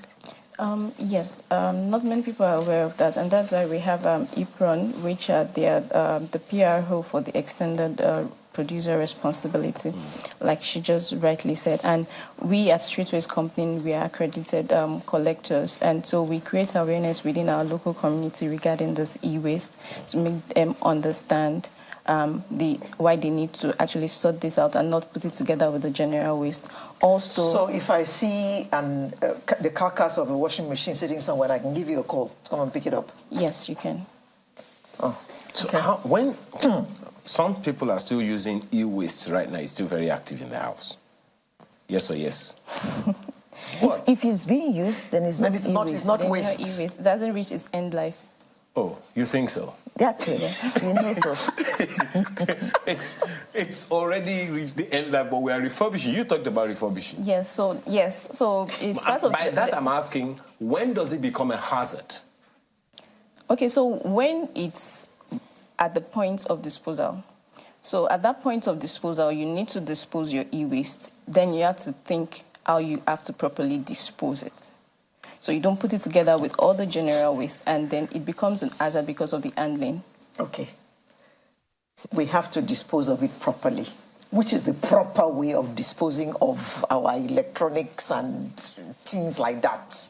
Yes, so that's why it's right now, there's the regulation with EPRON that it needs to be recycled. And we have accredited... But I can't recycle it, so what do I do with this? For instance, I have an air conditioner that I want to get rid of. What do I do with it? Yes, you reach out to collectors like us that would come collect them at your doorstep. Okay, and how do we locate collectors? Okay, on the EPRON's website, we have a number of collectors, accredited collectors on their website. Because you people, we can't see you on the streets. Your name is Streets. What did you call it? Streetways. Streetways. You are not on the streets. We are in your community. Oh, okay. So, madam, you've talked about collectors as critical actors in the EEE value chain. What are the other critical actors? We've also talked about the recyclers. Okay. And also the consumer. The consumer is very key. Because if the consumer is not aware of all these issues we are discussing about and also taking it back to the collection centers, then all of this is not going to work. So the consumer is very important. The regulators are also very important because if they do not try to enforce the provisions that they've made, then it's not going to work. So basically everybody is involved if you look at it because you are either a consumer or you're a collector. And when you look at it, we are all consumers. Even kids have toys that, become electronic waste. Electronic toys, yes. Even there's no matter how old you are, even if you're 90, you have a mobile phone, you have like a BP monitor, you have different things that are generally going to become electronic waste. So it's a regulation that affects everybody. Do batteries fall in this category?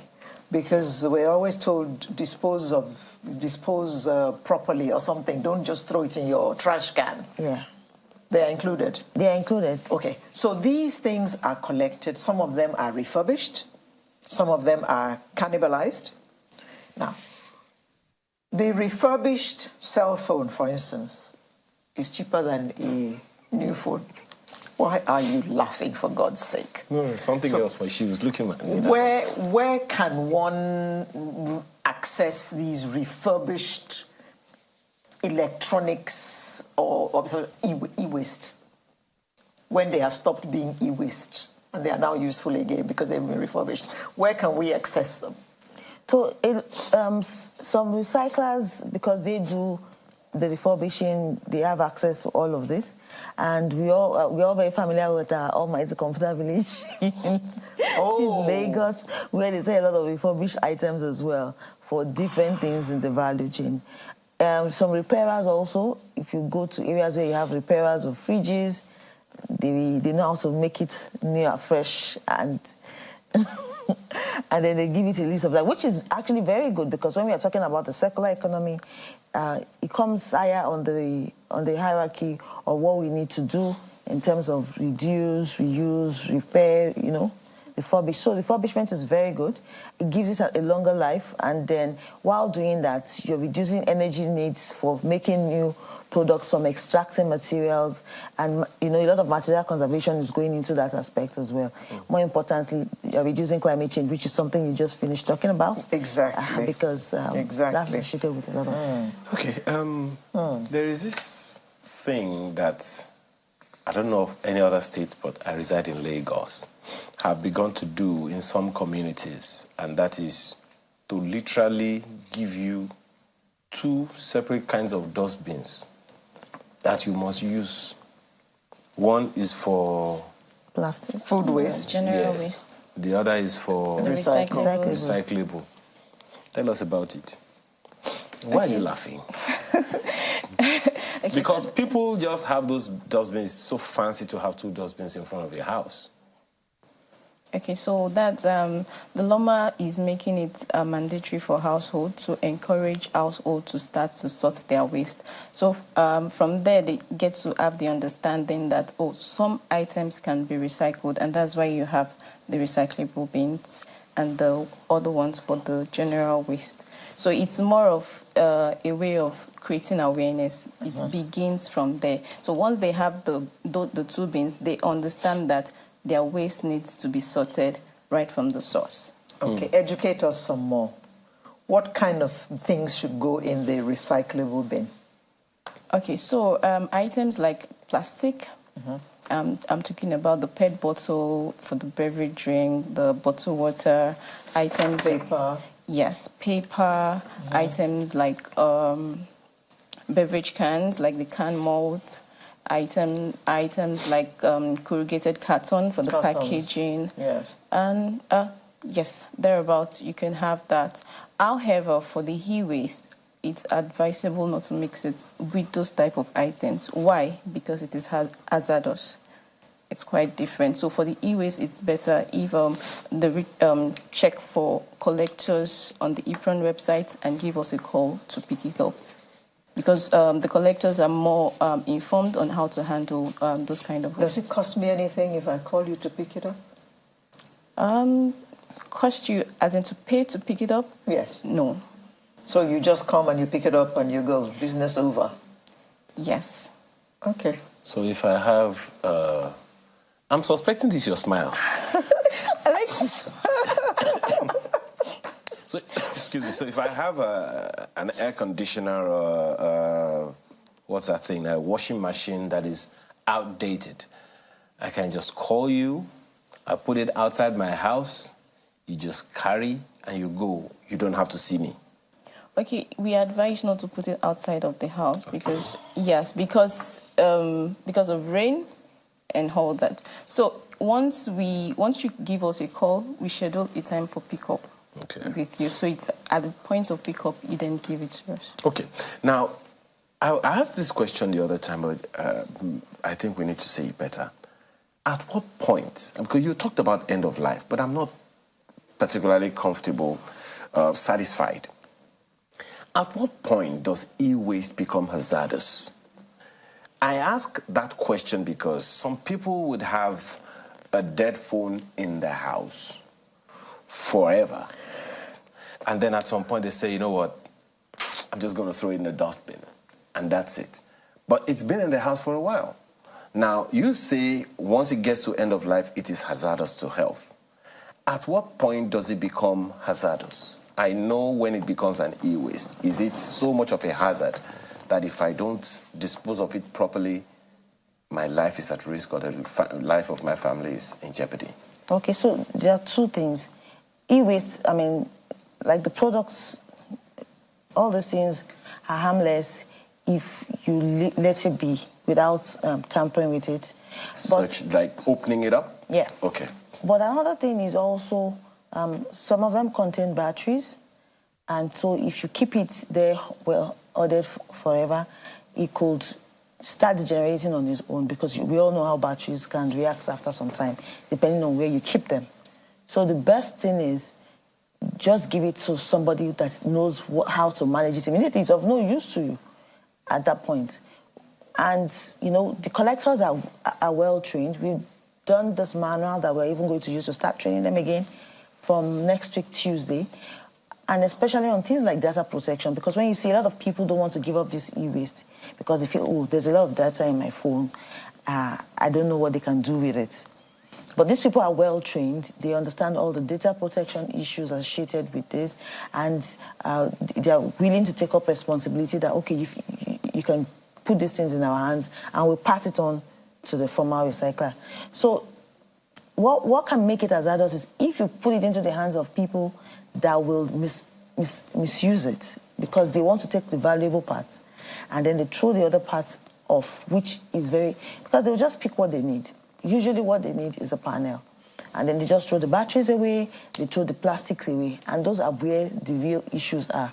The batteries contain lead, sometimes lithium ion, and those are very hazardous to the environment. Some other times, then the plastics are flame retardants, but are brominated flame retardants impregnated with them. And so those are endocrine depleting substances that once they go into the environment, they cause a lot of harm. And you can't contain them, they don't stay where they keep traveling, you know, and they settle in the fatty tissues of human body, causing a lot of harm.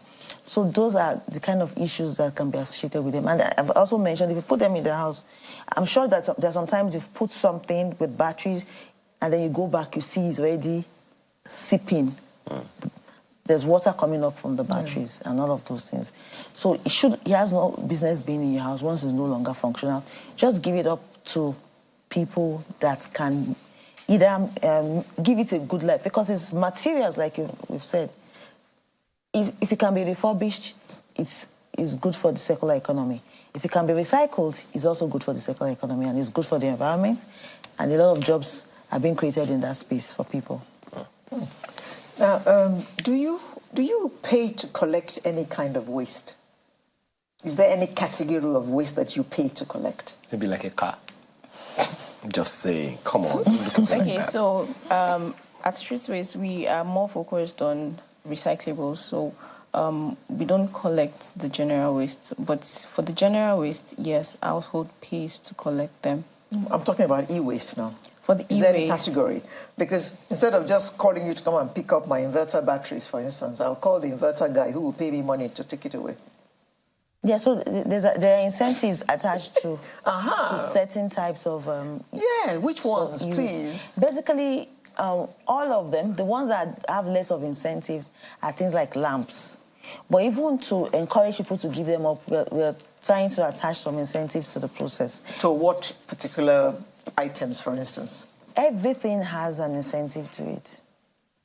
It's just that the incentive varies according to the product. So if you come to pick up a car now, for instance... We don't do cars. So that's not e-waste. It's what? Waste. So you don't... When they become electric vehicles, when we start using electric vehicles, then it's e-waste. We need to invite... Without the electric, whatever it is that is inside the vehicles already? We need to invite Mustafa Gajibo to come to Lagos and convert our cars to electric cars. So that when the cars now... Can we just humble ourselves and start with CNG? Thank you very much. Okay. Now, madam, I can say that generally, and you may also want to speak to it, the fact that we don't have enough collectors in the city. Would you say we do? Okay, yes and no. So we have collectors. I'll speak for Lagos. So we have collectors in different areas of Lagos. So for the recycling industry, we have we are registered under LOMA, and we have an association whereby we actually know ourselves at different areas. Like for our own collection centers, we have collection centers on the Highland, Fadi Axis, Yaba Axis. Fadi, okay. Yaba, and Ikoyi, Balindi axis. So we cover that areas.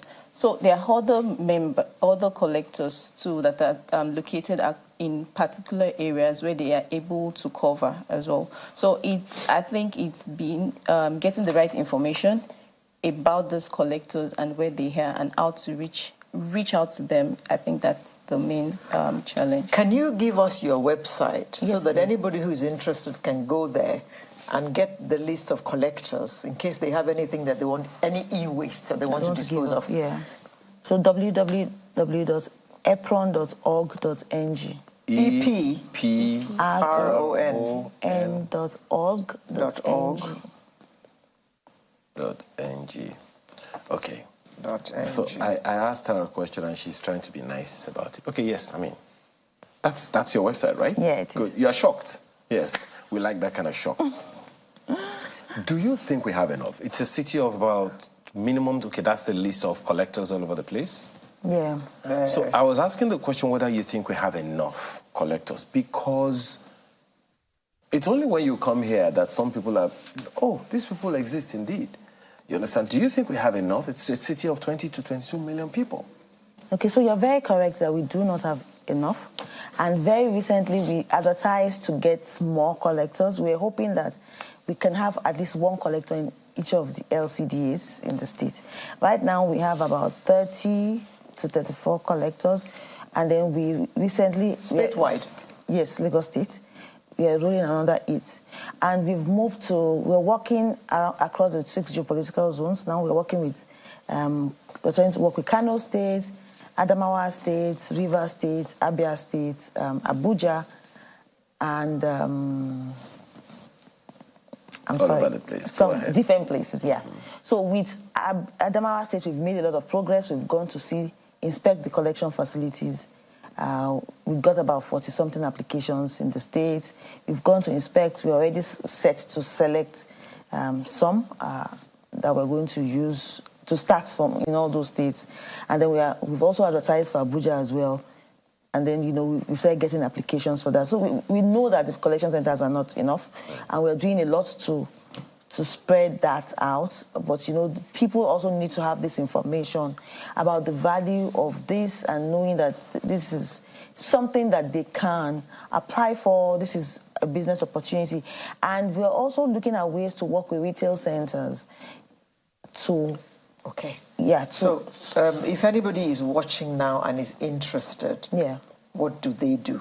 They should just reach out to us on info@epron.org.ng.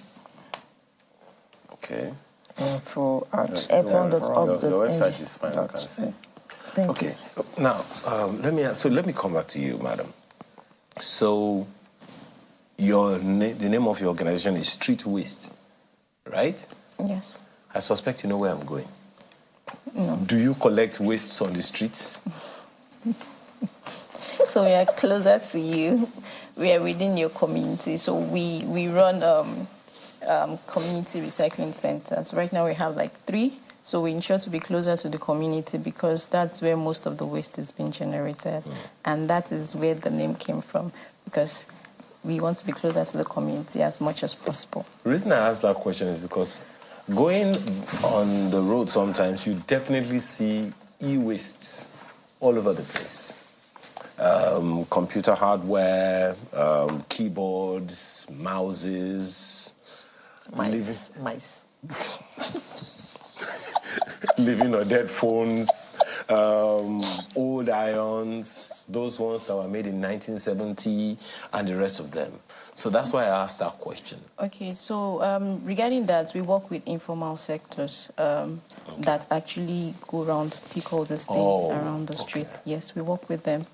I see young men going around picking up plastics.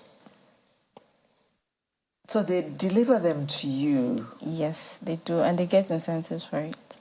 Including the ones that just go to the walls of people and pull their...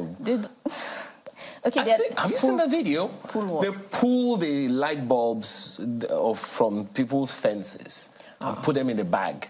Okay, so we have how would I call them? We have there is an association for informal waste pickers, and those are the people we actually work with because they are trained, they are informed on what to do, and there are some that are not a part of that association.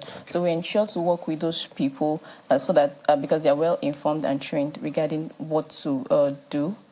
And what to look out for, what to bring. Yes. They also have ID cards, so you know that these are people that can be authorized collectors. So you can give to them whatever it is. And those people will not go and pick up anything that they've not been given because they understand what the code of practice for the business. I think maybe you should actually have a police to your own e-waste police.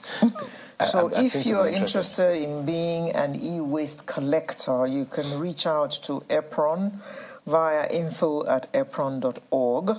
And if you want more information about EPRON, www.epron.org.ng. That org is O-R-G, by the way. Now, you, for those who are wondering, what importance does this new smart training manual, what does it have? Like I've been mentioning since, it's important that the collectors themselves understand how they should work and the hazards in the different types of e-waste that they're collecting. So if you look at the manual, it helps them to understand where is all this coming from, even from the regulatory point of view. Why is there a regulation for electronic waste in the first place? Why are we bringing regulations about it? They need to understand what are the hazards, and even up to the point of helping them to understand all the conventions that Nigeria has ratified that has to do with it, the Montreal Protocol that talks about ozone-depleting substances, the Basel Convention on management of waste. So they get to know all of that. They also get to understand the substances of concern in the different e-wastes, how they should handle them, what kind of receptacles are best for each kind of e-waste that they collect from their consumers. And so they can then even reinforce within their communities, create more awareness about e-waste, and also reinforce to the informal people that they're dealing with that you can't continue with the practice of burning cables, the practice of breaking up e-waste, because you're going to be harming the environment. And then, they just cascade down that training to the people in their space. And then they use it also to benefit. I talked earlier about the data protection. So they get a lot of more information about that. The health and safety of themselves and everybody around them in the process. Even the transportation process for carrying e-waste, because we don't just want you using the same vehicle you use to transport vegetables to transport e-waste. It's not very good. Anyway. We have to thank you very much for being here this morning to educate us. A good number of people are wondering, okay, so now I have e-waste. I didn't even know I did. Thank you so much for your time this morning. Ibukun Falui is the Executive Secretary, E-Waste Producers Responsibility Organization of Nigeria, EPRON, as well as Omo Alokwe, CEO, Street Waste. Thank you for your time today. Thank you so much for having us. Okay. Well, you have been told that if you keep e-waste in the house, you could actually be stemming towards committing suicide. So there is waste and there is e-waste. There is e-waste. It's not email. E-waste. And there's a special way of disposing of your e-waste. If you have any e-waste, please feel free to contact the collectors. They will pick it up. They are not tax collectors, by the way, just say. Just e-waste pickup people. Collect your e-waste and do the needful with it. We'll be right back. I'm leaving home. Going off to the city tomorrow, even though I don't know where to go. And Daddy says, son, don't be a fool, 'cause life in the city is unbelievable. You could get broken, no, you're just a little boy, and you may never find your way. And I said, I know I could get lost, I know I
was true, what she said to me. But life in the city is unbelievable. Had to struggle just to get by every day, and I could barely find my way. Shubho.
Welcome back, and thank you for staying with us.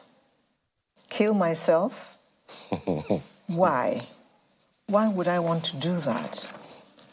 You wake up every morning and you thank God for having slept well, and you thank God that you woke up this morning. You thank Him for life. So why would you then by afternoon decide you want to take your own life?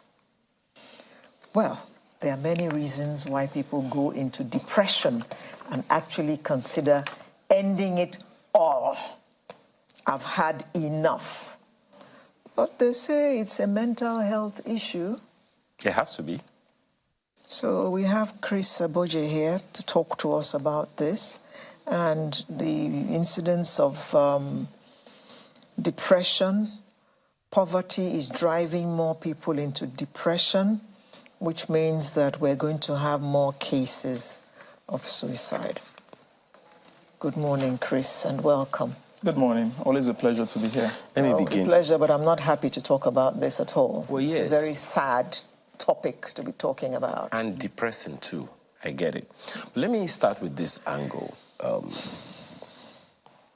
People don't know this, but it is said that it is a crime to attempt to kill yourself.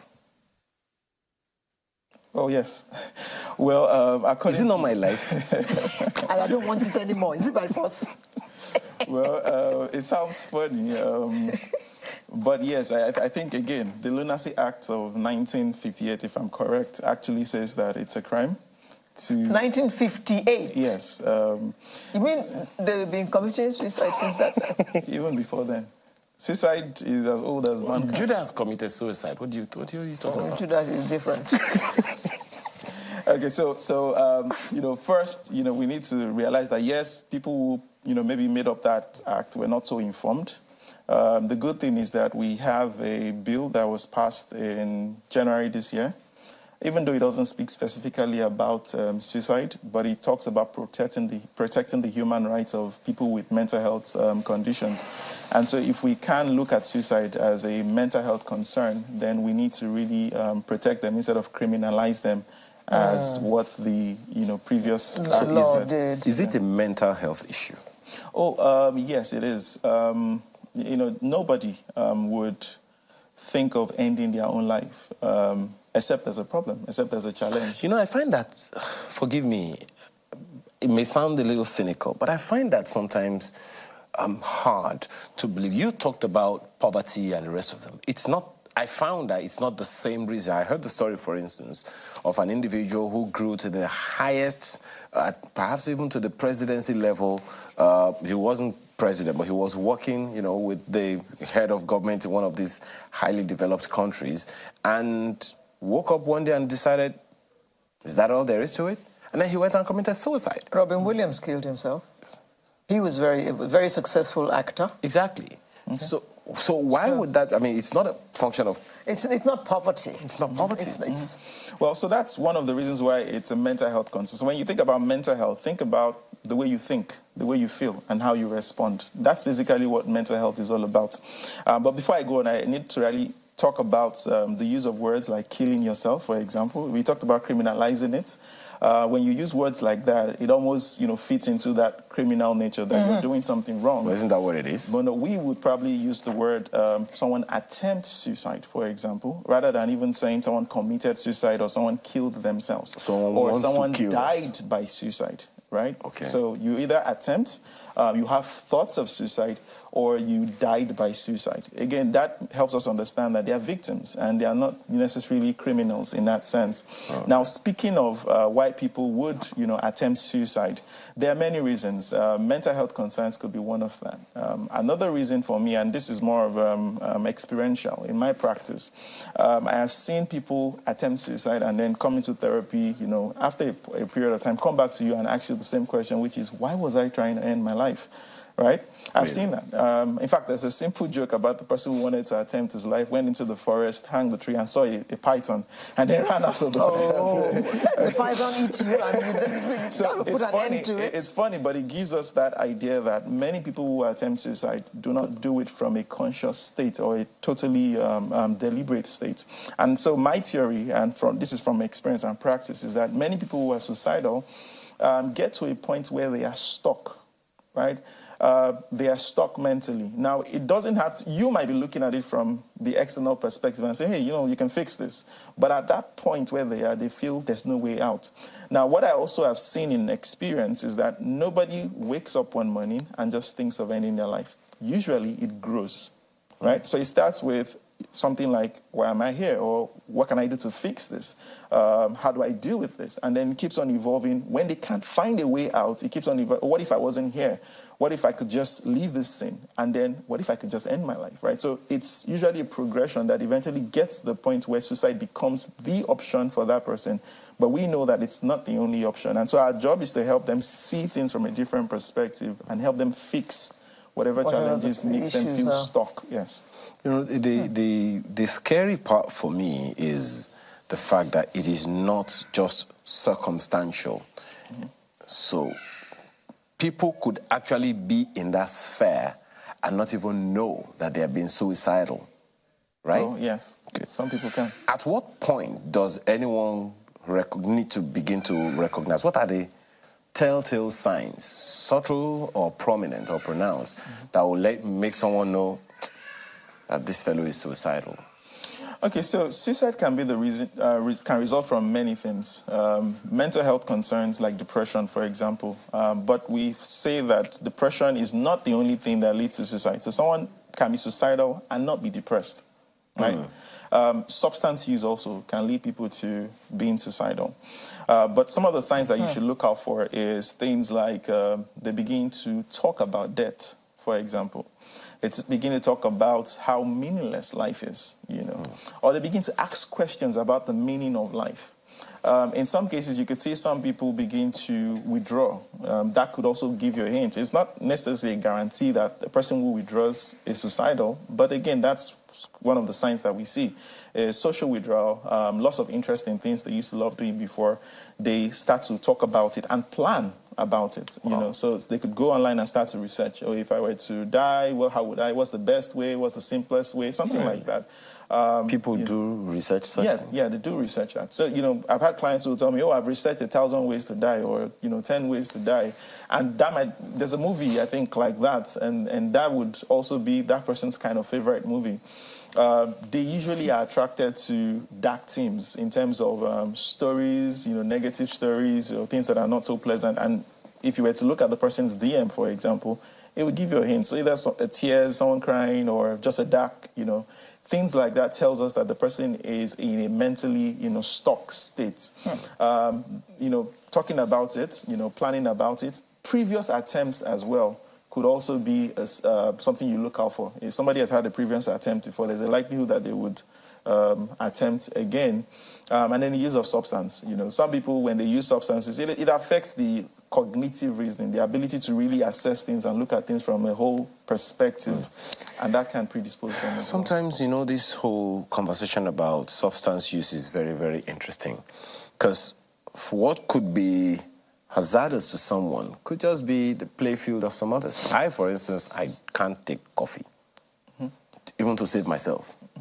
I can't. I love the aroma, but how will I now just prepare coffee and just be wafting the aroma into my nose without taking it? But so for me, that could be substance. I mean, forgive me. So caffeine is substance, actually. It is, regardless of whether you like it or not. You know, many people don't want to hear this, but it is a substance, and so we need to take note of that as well. Now you know. Yeah. You don't want to hear it, but I'm saying it. That's the truth.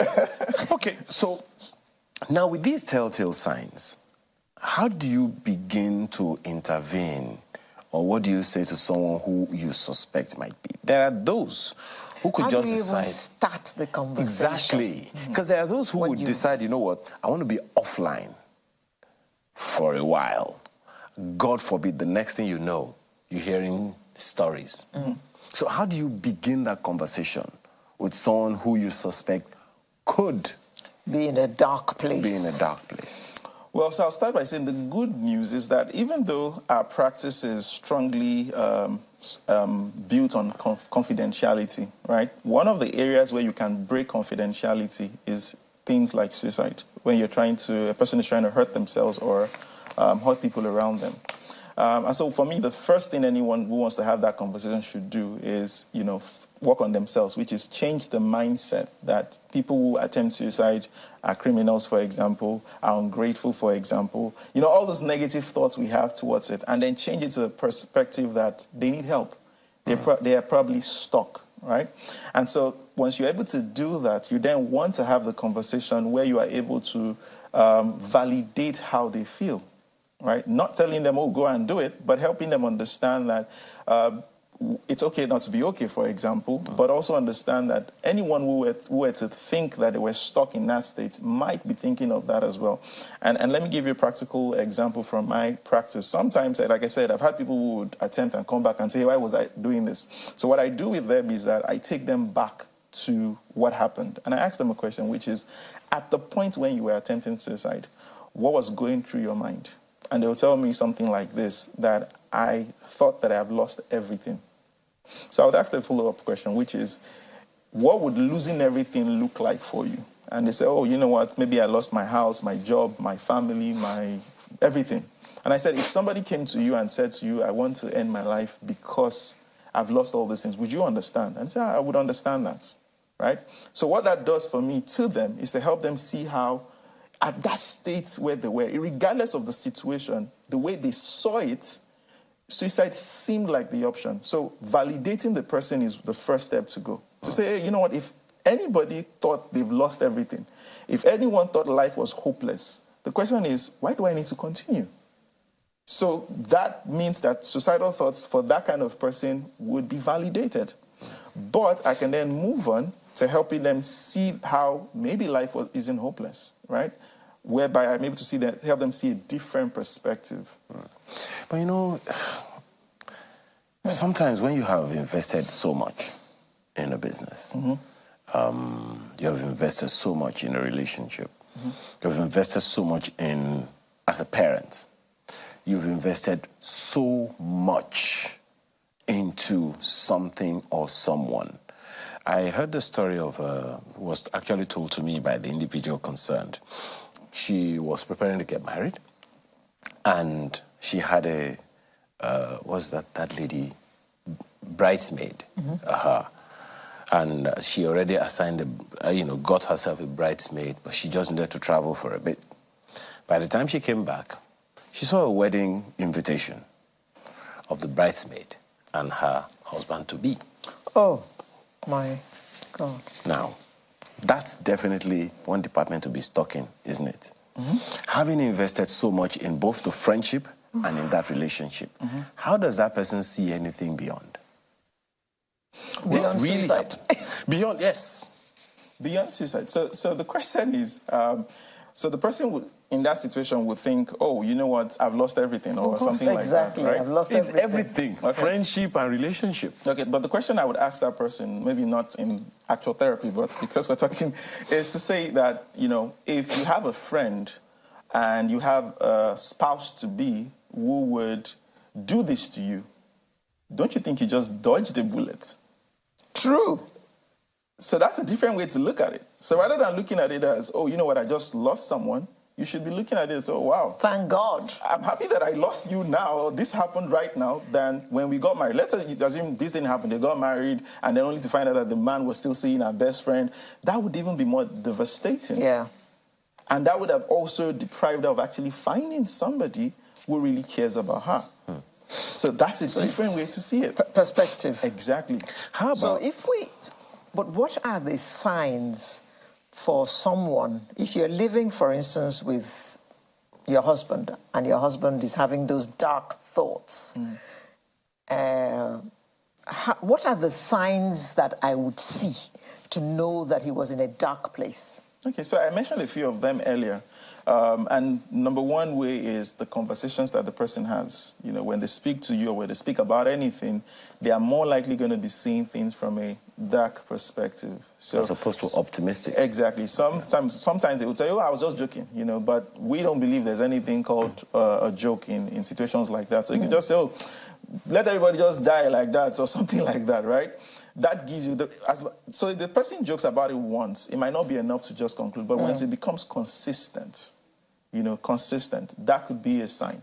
Now, if it's in a case where this person has a mental health concern like depression, for example, you would also see behavioral signs, right? For example, the loss of interest in things they used to love doing before. They want to stay more in bed, for example. You might find them resorting to some risky behaviors, maybe substance use, for example, drinking more just to, you know, mask the struggle that they're going through. Some of those things, you know, some people, beyond suicide, there's also something called self-harm, where people deliberately hurt themselves as a way of masking the emotional pain that they feel, right? So you see this mostly with teenagers, you know, cutting themselves. You know, those are ways that, and when you speak to them, they will tell you it helps to numb the emotional pain. Now, before you look that way, there is a science behind it. The physical pain. Exactly. Dulls the emotional pain. Yes. There's a science behind it. The science behind it is that when you experience physical pain, your body secretes a chemical called endorphins. Endorphins are like the natural form of opiates, pain relievers. So that pain reliever creates a pleasurable feeling. But the challenge here is that it's only temporal. So after numbing the pain, see the way I'm looking at you. You are conscious and the problem is still there. The problem is still there. Exactly. So our job is to teach people how to, you know, be more solution focused. Okay. One of that escaping. Yeah. One of that, you know, thing that could be responsible for this would be grief. Oh yes, yes. And I have just come to this understanding that grief is not just the loss of someone. Mm-hmm. You could grieve the loss of a job. You could grieve the loss. You could grieve the loss of something you hold very, very precious, like your phone or iPad, or your diamond. Yeah. Or your shoes. I'm telling you, right? Or your shoes. Yeah. Did you hear that? Shoes. Anything you lose that holds value to you could take you through the grief experience. Which could lead to suicidal thoughts. Exactly. So grief is actually a healing process. Chris. Yes. Move on. Get off the ground and move on. You still have life. What else? What else do you want? It's easy for you. So this is what we're trying to change, actually, because, you know, there are some people that can speak the way you're speaking because of the experiences you've had, but not everybody can. And that's what leads to some people, you know, being stuck in that state. Our job is to, with empathy and being non-judgmental, guide them through that experience. Can you speak to someone right now and just tell them they need to get out of that rut, no matter how slowly, but surely deliberately? Well, so yes, I would say that for anyone here anyone out there who is experiencing suicidal thoughts, I would say to you first that your emotions, your experiences validated, but I also would want to mention that even though you're having those thoughts, it didn't start that way. And these thoughts are just your mind's way of calling your attention to something that you need to fix. You must have been trying to do this, and it looks like there's no way out. But maybe that's because you're trying to do it alone. And so helping or reaching out to someone to help you or to guide you through that process might just be what gets you out of that phase. You need to know that you're not a criminal, but there are people out there that are trained to help you through this experience. Thank you. Thank you very much, Chris. Some say that the true test of character is when you fall, just get up and move on. When you fall, it is not the end of the world. It is not the end of your life. Get off the ground and move on. You still have life. Yeah. That's a good place to leave it. Thank you very much for coming, Chris. Thank you. Thanks for having me. Okay. So, you're still... Okay. While she is still reeling from that one, we'll be right back for the home stretch. Do stay with us.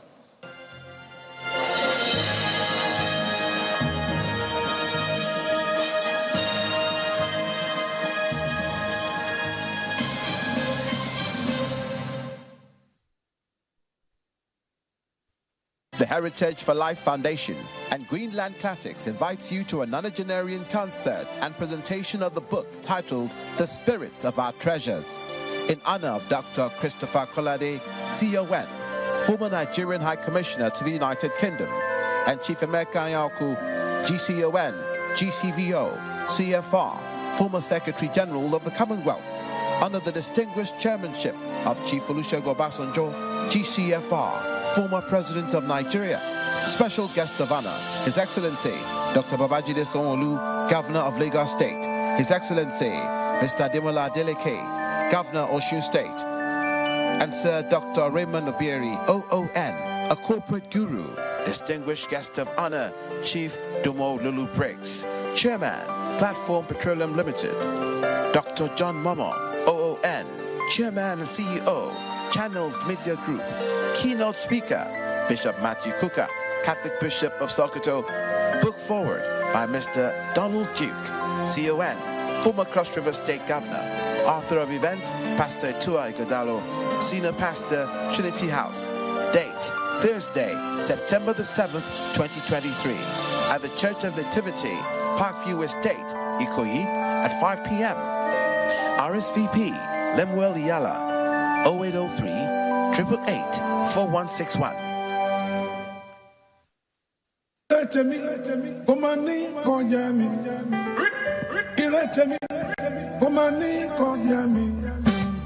Wherever you go, Teramashe. Whatever you do, Teramashe. Yo, your time done they gone. Yo, your beats done they done. You think say God in order for your side, and you want to find another way to prosper. You think say God in order just get your time.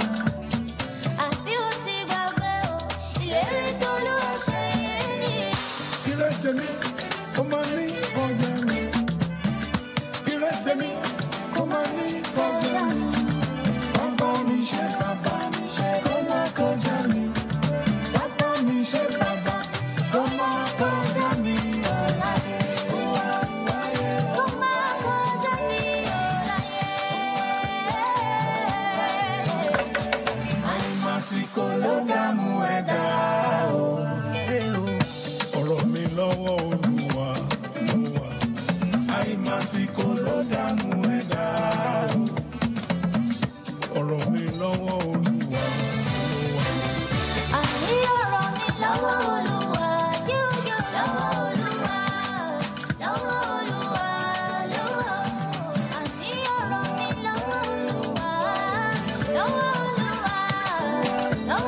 figi ọ̀gẹ̀dẹ̀gbẹ́ kí látẹ́gùn fẹ́ figi gẹ̀dún ṣe ọ̀rọ̀ mi lọ́wọ́ Olúwa ló wà.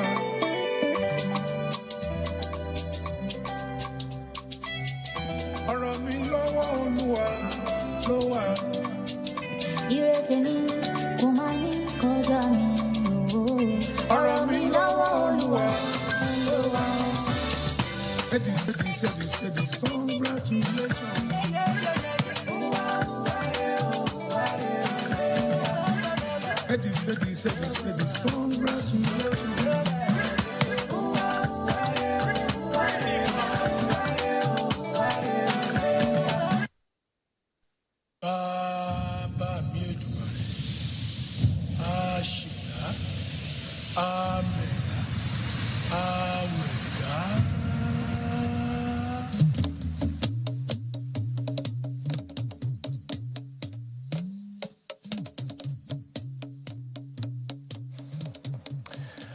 Well, that sound is that of Segun Oluwayomi. Of course, the picture that you also saw there.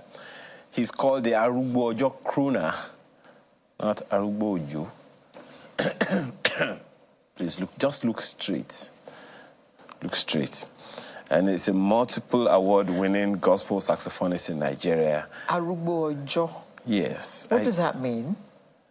Ancient of Days. Okay. Days. Ojo. You know? Arugbo Ojo. Ancient. Good morning of and days. thank you for being here. Good morning, sir.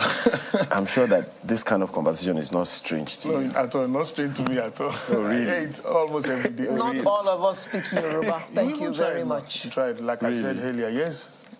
So, what do some I other speak people call? Lagos Yoruba. Some will call it Ojo. Ojo.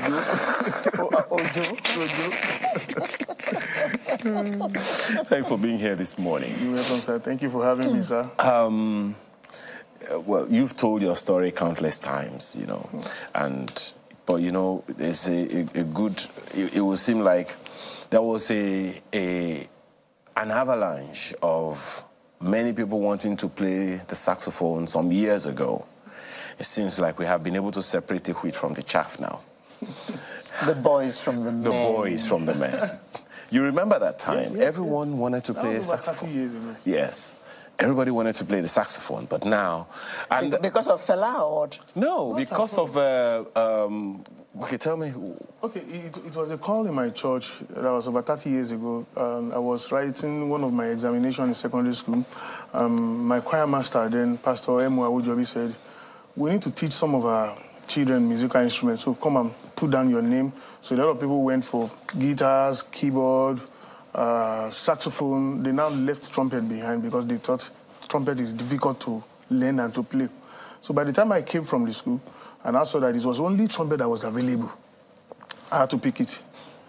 It's not that I like trumpet, but I picked it and I made sure that I know how to play it very well. And that really helped me in playing other musical instruments. And saxophone too, because they are a bit similar to each other. But it seemed to me that, you know, the wave for playing the saxophone came from when Pastor Kunle Ajayi released that album, Dew of Hermon. Yes. That it was such a popular album. And everybody wanted to play the saxophone. And I was like, hey, can you guys calm down? You know, there are other musical instruments, even wind instruments. So how does it feel being one of the men separated from the boys? Well, firstly, all the glory to the one that sits on the throne. Because like I said, I really wanted to play saxophone, and there was no saxophone then when we were aspiring to be a musician in Lorry. Then, like I said, they left trumpet behind, and I took it. And when I played the trumpet for a while, fortunately for me, I saw a man in Lorry that has saxophone. And the very first day I picked saxophone, I played about 5 keys, which is very unusual for somebody that is playing it for the first time. And since that time, I've been enjoying the grace on saxophone. And with this saxophone, I've been able to even get to where I never believe I would get to in life. How are your lungs? Most people ask this question. I don't think... my own is divine. He knows. Because I've played this saxophone several times that a lot of things happening that even me, myself, I'm amazed that playing saxophone, God is healing somebody of cancer. Playing saxophone, God is doing a lot of wonders. Just hearing my saxophone. So God that has been doing that through me will not allow anything to happen to me. There was a particular time my doctor said, your heart is big. The left part of this thing is big. That was an attack, not the saxophone. I didn't argue with the doctor. I just went to my closet. I picked that same sax. I was worshiping God with the sax. I was playing the saxophone, and God healed me. By the time I went back to the doctor, I cannot see anything again. That was divine. So it can only happen by God himself. So I'm going to ask again, how are your lungs now? Perfectly okay. Question answered. Do they get bigger because you play this kind of instrument? Not at all. Not at all. Nothing happens to you when you play the saxophone. But you need to exercise them, don't you? Yes. For you to, for example, when you want to play a very long tone, you need to do some exercises. So I don't think that will not affect your lungs. Not at all. Okay, so what are the... I'm not going to ask you the regular... We're not going to ask you the regular questions. You know, what are the hazards of your job, of your calling, so to speak? Anyway, a lot of people take us for granted a lot. Apart from the fact that I'm playing saxophone, I study music as a course in the university. And thank God that things are changing now. Things has actually changed. When we started, I remember when I was in school, Obafemi Awolowo University, in my room one day, in my room I have a lot of engineers, mechanical engineering, electrical, electronics engineers, medicine student. I was the only art student. Upon that, music. One day, one of them now said, and your parents are paying for you to come and study this. Your parents allow you to come and... I wasn't feeling bad, but I know he doesn't know what he was saying. Do you know the funniest thing? Few years later, when we left school, I saw this guy on the street of this popular street on CMS Road looking for a job. And I was in my Lincoln Navigator driving. I just stopped. I called him. Hey, guy, what's up? How are you? Sheku, how are you now? What's up now? Wow, I like what you're doing. I've seen you with this video. Please connect me now. Now, I didn't tell him what he did, what he said to me then, but I just thought of what he said then. If I was discouraged, I wouldn't have been where I was then, which I am still enjoying the grace of God with the saxophone. So a lot of things, that is the area of my school. Talking about when we go out to minister, you know, a lot of people look down on us as a musician, but then it has changed now. Now, if you're inviting me to come and play in your events, I will collect your money. I will enjoy myself while playing. You will pay me, you will do me. So he will pay you for enjoying yourself. Yes, you'll be enjoying that so well. Compared to when we started, they will just, this one is playing. Okay, sit down there. I could remember the first time I went to America to go and minister in a spiritual circle. The man now said, okay, saxophone, okay. He was supposed to come and pick me at the airport. He now said, just take a taxi, be coming. Okay, I took the taxi, I went to the church, and I sat down. He now said, so TJ, have you eaten? I said, no, sir. Do you want to know? I'm okay now. I said, okay, don't worry, I will get you a place to stay. He doesn't know me. So that very evening, they were doing evening service. He now said, can you minister for 5 minutes? And I started playing. He saw the move of God.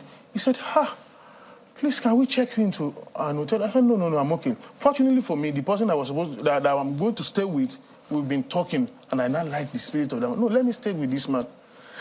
Immediately I started playing, he saw the move of God in my life, he saw the spirit of God in me, and he changed everything about me. Everything he was doing before, he changed. He said, please, I need to check you into an hotel. I said, no, I'm okay. Let me just stay with you. So we've experienced a lot of things, but now things have changed. People appreciate us more than when we started. Okay, you wanted to... No, I was just going to... Just a little comment that it's the same for many professions now. Yeah. I mean, if you told your parent that you wanted to be a dancer, for instance, they would look at you like, my pikin done this sniff. A dancer is good. I should pay for you to go and learn how to dance. A dancer is good. Just say you want to go and do theater. But those are the things that are paying now. In fact, nowadays, you beg to apply is not paying anybody. Do you know the funniest thing? My son just finished his secondary school. And I said, Daddy, I want to study music. And he made all his O-level, including JAMB.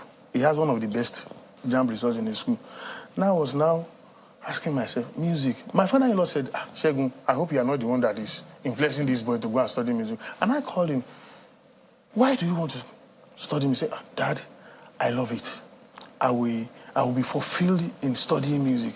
And my own is just that I want to do music business. You know, music business is making... You make a lot of money in music. Yeah. Look at Don Jazzy. When last did you see him release any singles? No.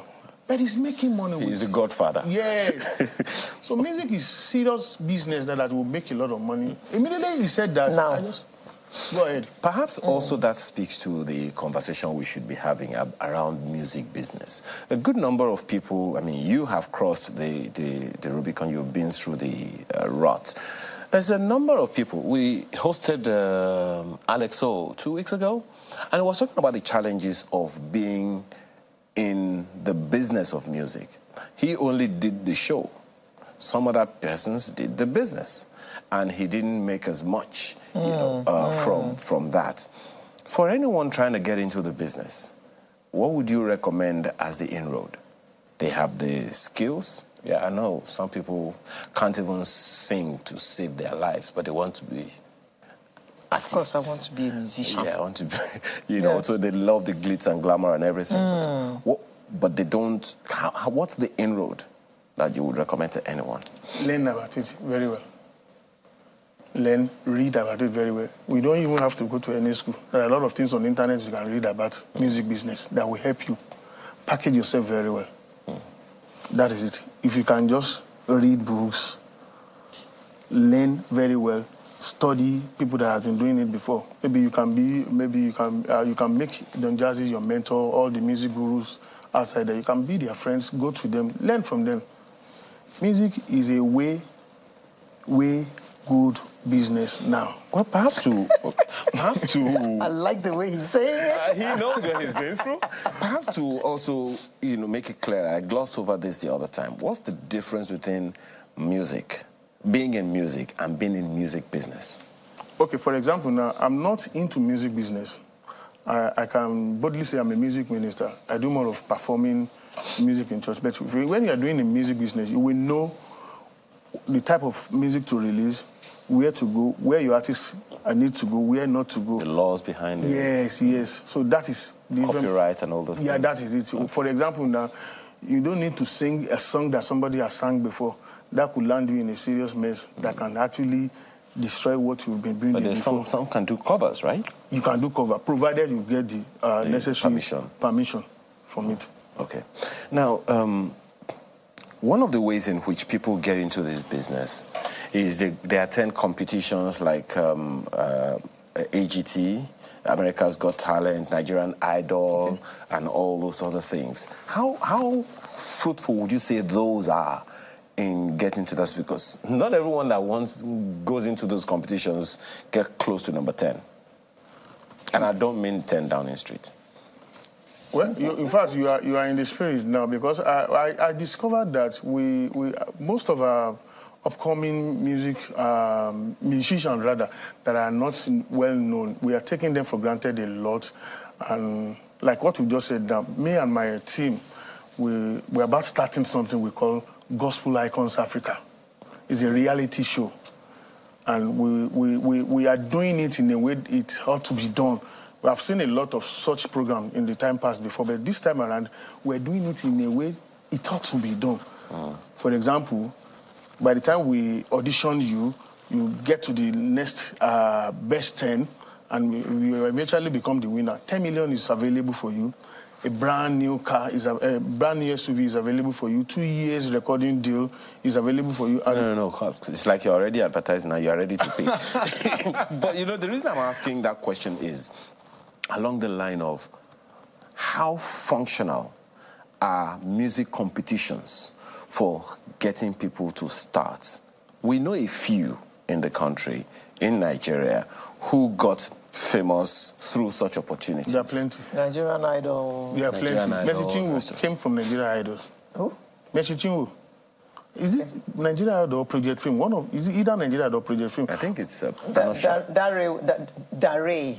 calls himself now, he was Project Fame. Yes, Project Fame. And eventually be one of the judges in Project Fame. Well, what you just said now The Voice. Yeah. It's possible. When you get to any competition, that can easily elevate your journey in the music industry. For example, Jennifer Hudson, that we all know all over in America now, was part of a particular season in American Idols. And she didn't even get up to, I think, top 6. She's popular more than the person that won that very year. So when you attend competition like that, there is possibility that can easily make your journey to be more faster than what you thinking before. Okay, so how does it help you? Okay, some people, you are giving your own example, for instance, of a show you want to do and all those things. A good number of people just want to perform and be seen. They are not interested in the winnings, so to speak. They just want to express themselves. Is there a chance, as anyone, I know you just gave the example of Jennifer Hudson, but is there a chance that anyone who is just at the in the background has enough motivation or even challenge to say, I'm going to chase after this and I'm going to make something out of it? Everything has actually been so easy these days. Social media. If you know how to use it very well, social media can actually take you to any level you want, provided you have the talent. Which you didn't have when you were starting. Yes, there was no social media during our own. I remember the first time I used phone. What is happening now, the people playing music now, they are seriously enjoying. Because social media can actually lift you to any level you want to get to in life, provided the talent is there. Leave the rest for God. So social media, but according to what the question you just asked now, social media is the right thing that can actually take you to the level which you have actually, maybe you are thinking to get to in life in music. Or maybe even beyond your dreams. Yes, beyond, yes. I saw there's this video of a guy who, okay, so there's this thing they do now, these guys do now. So they will have what they call I don't know what they call it, but you will sing a verse and you let the audience also take a particular verse. And there's this guy who did with, what's that guy's name who did How Are You, My Friend? Drill, your guy. Johnny Drill. So he did that video, and then the guy was like, oh my God. When Johnny Drill himself was like, what did I do to this guy? This my son. he was literally going after him. But you know, I mean, it's a good thing. At least now we know the things that social media can do. But you are not in the social media right now. You are here live with us. Can you play something? You know, my director would want to hear you. Let's know that this is not just a necklace.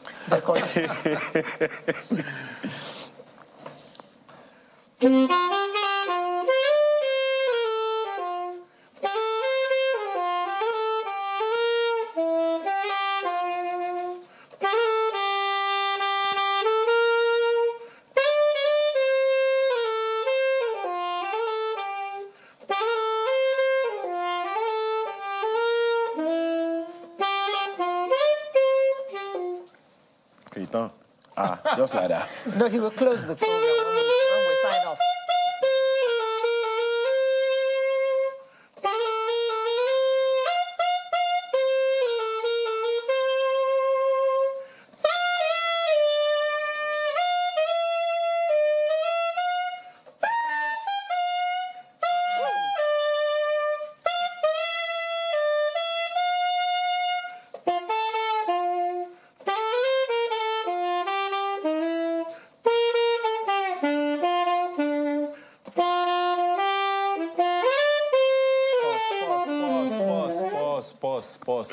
Pause. Well, you're still going to close us out. Well, Alera wants you to close us out. And that's the show today. It's been nice being back with you all. I look forward to being with you again next Saturday. My name is Alera Edu. And I'm Ayo Makinde. Have a wonderful rest of your weekend, and we'll leave you back with Segun Oluwayomi.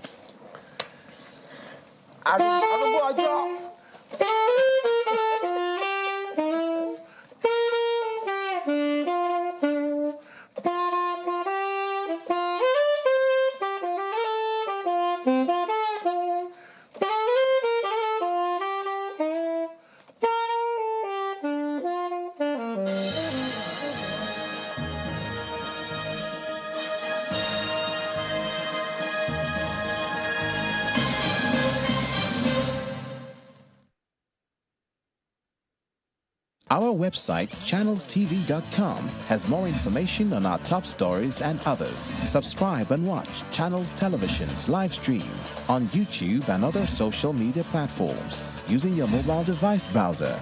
Or download the Channels TV app for Android and iOS devices from their respective stores. You can also watch us via your smart TV platforms on Apple TV, Android TV, Fire TV, and Roku.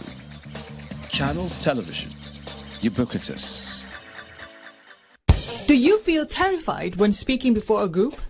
Are you stressed when asked to present? Do you forget your points? Are you shy and need confidence? How do you give a speech with polish? Learn how at the School of Eloquence, the home of public speaking. Attend the Public Speaking Masterclass or one-on-one coaching in Lagos and Abuja and boost your speaking confidence before any audience. To register, call 0802-303-2066 or log on to schoolofeloquence.org. School of Eloquence, teaching the world to speak. In the unwritten pages of extreme opulence lies a well-tailored art of contemporary living. Comes another breathtaking architectural masterpiece, a waterfront property masterfully created by a visionary team of world-renowned architects crowned with premium fittings. Leonardo is about to offend every iota of mediocrity with Fendi. The Leonardo now sells at a 25% price off. Forget every notion of luxury you've ever known. Own the Leonardo.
Coming up on Metrofile this week, 4 vicars installed as bishops in the Anglican Communion.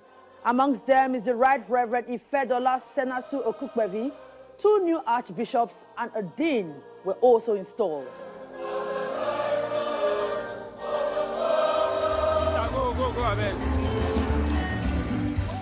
We will be in River State at Bonema precisely for the traditional wedding of Vanessa Oluwaseunko and Chuka Emmanuel Ajili.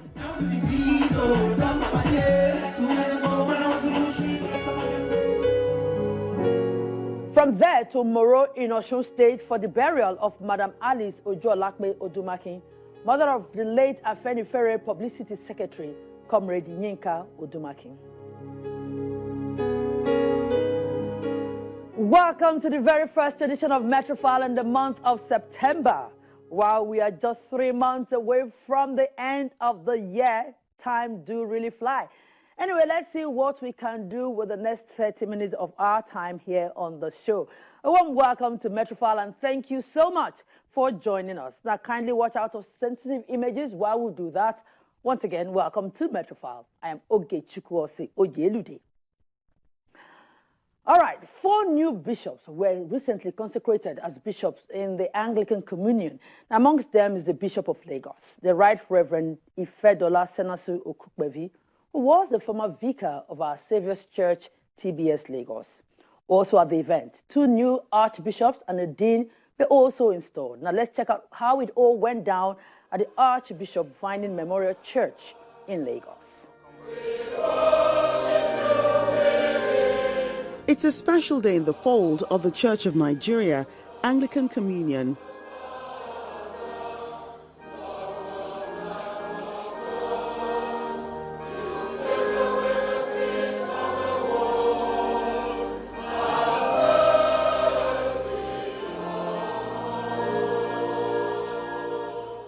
Bishops, archbishops, clergy wives, church members, as well as friends of the church are here to witness another historic event with the installation of 4 new bishops-elect.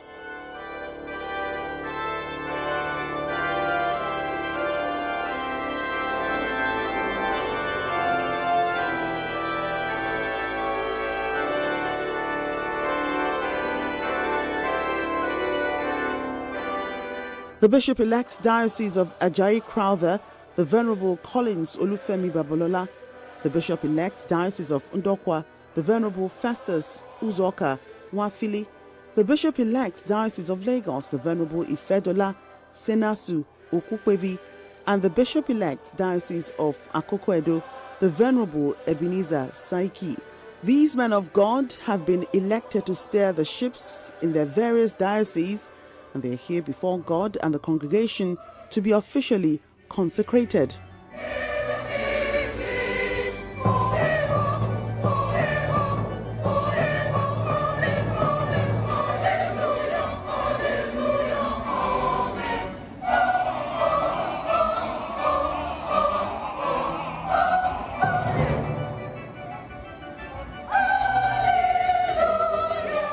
Today is a day of joy for us in the Church of Nigeria. We are presenting a new crop of leaders at various strata of the leadership of the church. We thank God. We are having the presentation of the new Dean of the Church of Nigeria and also 2 archbishops. We welcome you with joy to this new level in the service of Jesus.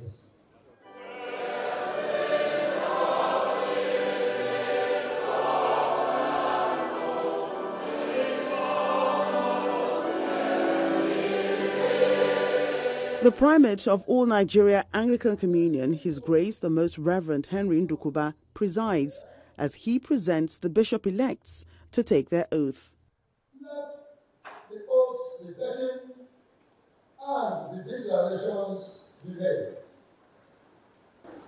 I do also declare that I consent to be bound by the regulations of the Church of Nigeria and canons which have been made or which may hereafter be made by the Church of Nigeria or may otherwise have law interest in the Church of Nigeria.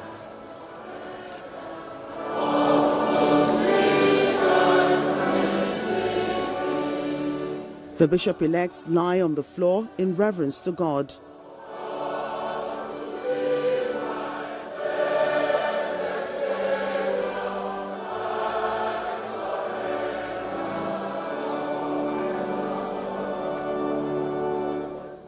The 4 bishops-elect, now dressed up, step in for the official consecration.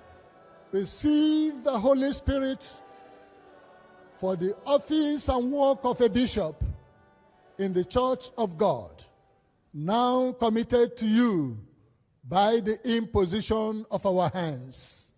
In the name of God the Father, Amen. And of the Son, Amen. And of the Holy Spirit. Amen.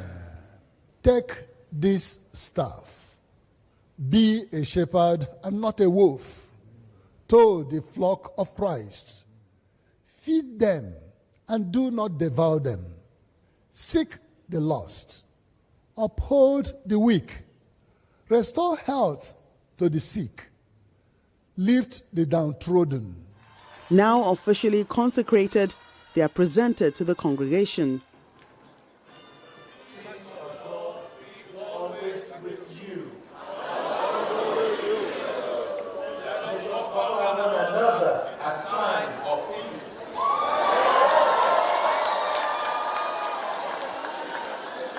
Okay.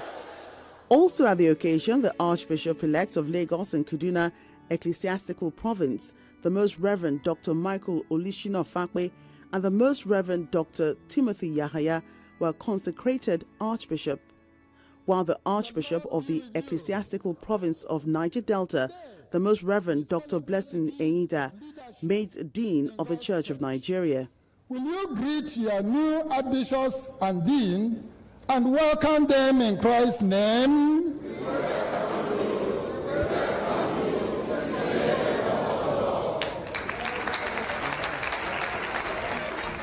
All installed, it's now time for praise and thanksgiving.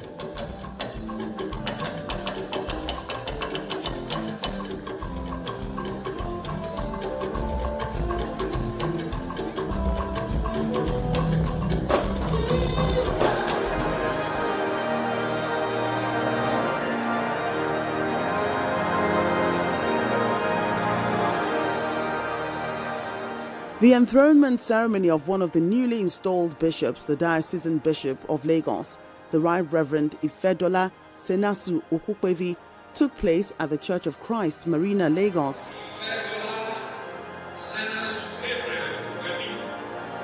Bishop in the Church of God and our Bishop, we welcome you to your cathedral church, the football and center of your pastoral, liturgical and teaching ministry in this diocese. I, Ifedola Senasu Gabriel, thank you for your welcome. I promise God helping me to be a faithful shepherd and servant among you.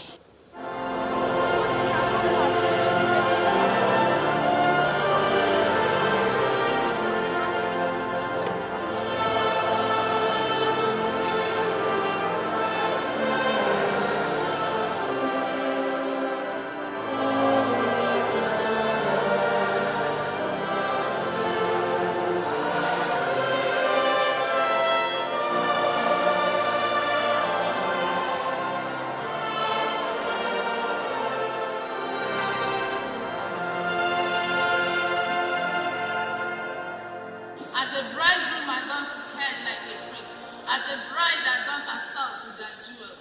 For as the soil makes the young plant come up, and a garden causes seed to grow, so the sovereign Lord will make righteousness and praise spring up before all nations. This is the word of the Lord.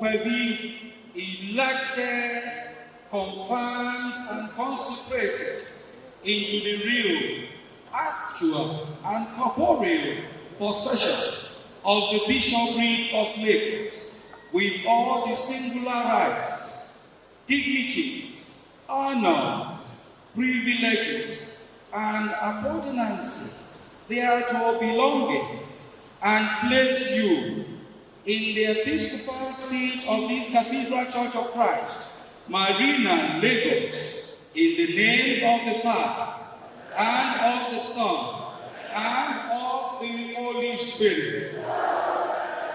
I now present to you the diocesan pastoral staff, which is the symbol of your office, in the name of God the Father, God the Son, and God the Holy Spirit. Striving in all things to be faithful shepherds to the flock of Christ. So help me God. The new bishop is officially presented to members of his diocese.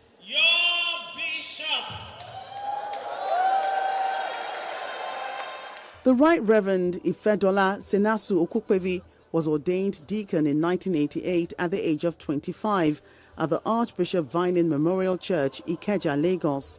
He grew through the ranks, serving God and pastoring at different parishes of the Anglican Church across the country, with his wife Mudupe and other family members solidly by his side. Today he achieves this great feat, and he gives all the credit to God. And the good Lord that had done this, we continue to do marvelous things in our lives, in our places of work, in our state, in our nation, in the name of Jesus Christ.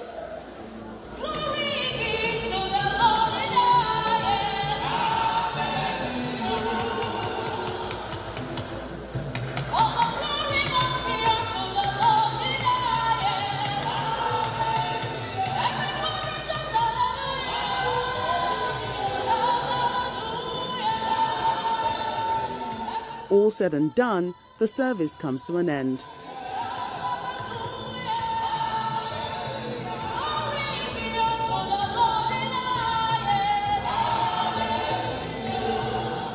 The gospel will be preached undiluted. We will try our best to make sure that we depopulate the kingdom of Satan and enlarge the kingdom of our Lord and Savior Jesus Christ.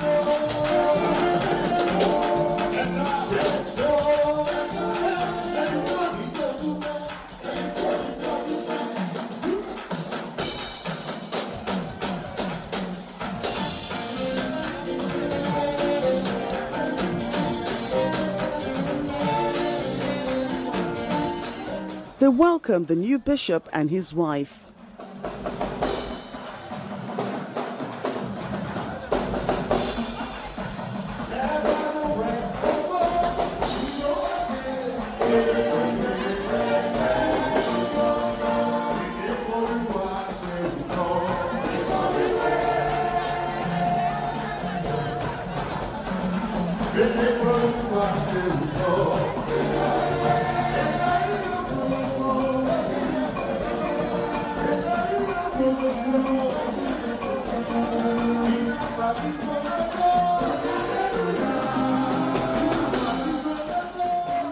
The celebrant, his wife, and other invited guests stepped forward to cut the cake. And together, pray.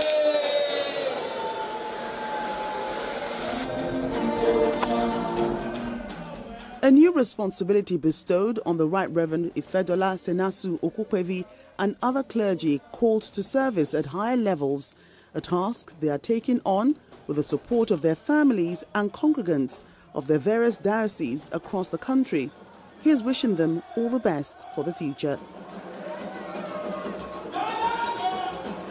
Well, congratulations to them, and also congratulations to Chika Emmanuel Ajili and Vanessa Oluwaseun, daughter of APC governorship candidate in Rivers State, Mr. Tony Cole. Now, the event happened in Abonema in Rivers State. Take a look. It's always a beautiful blend when two cultures in Nigeria come together in holy union, ultimately joining two families in unity and love. This is the story of Vanessa Oluwaseun Cole, the daughter of the 2023 APC governorship candidate in Rivers State, Mr. Tonye Cole, and her man, Chuka Emmanuel Agili, son of the retired manager, civil and building engineer at the Federal Airport Authority of Nigeria, FAN, Ubeshi Emmanuel Ofili Agili.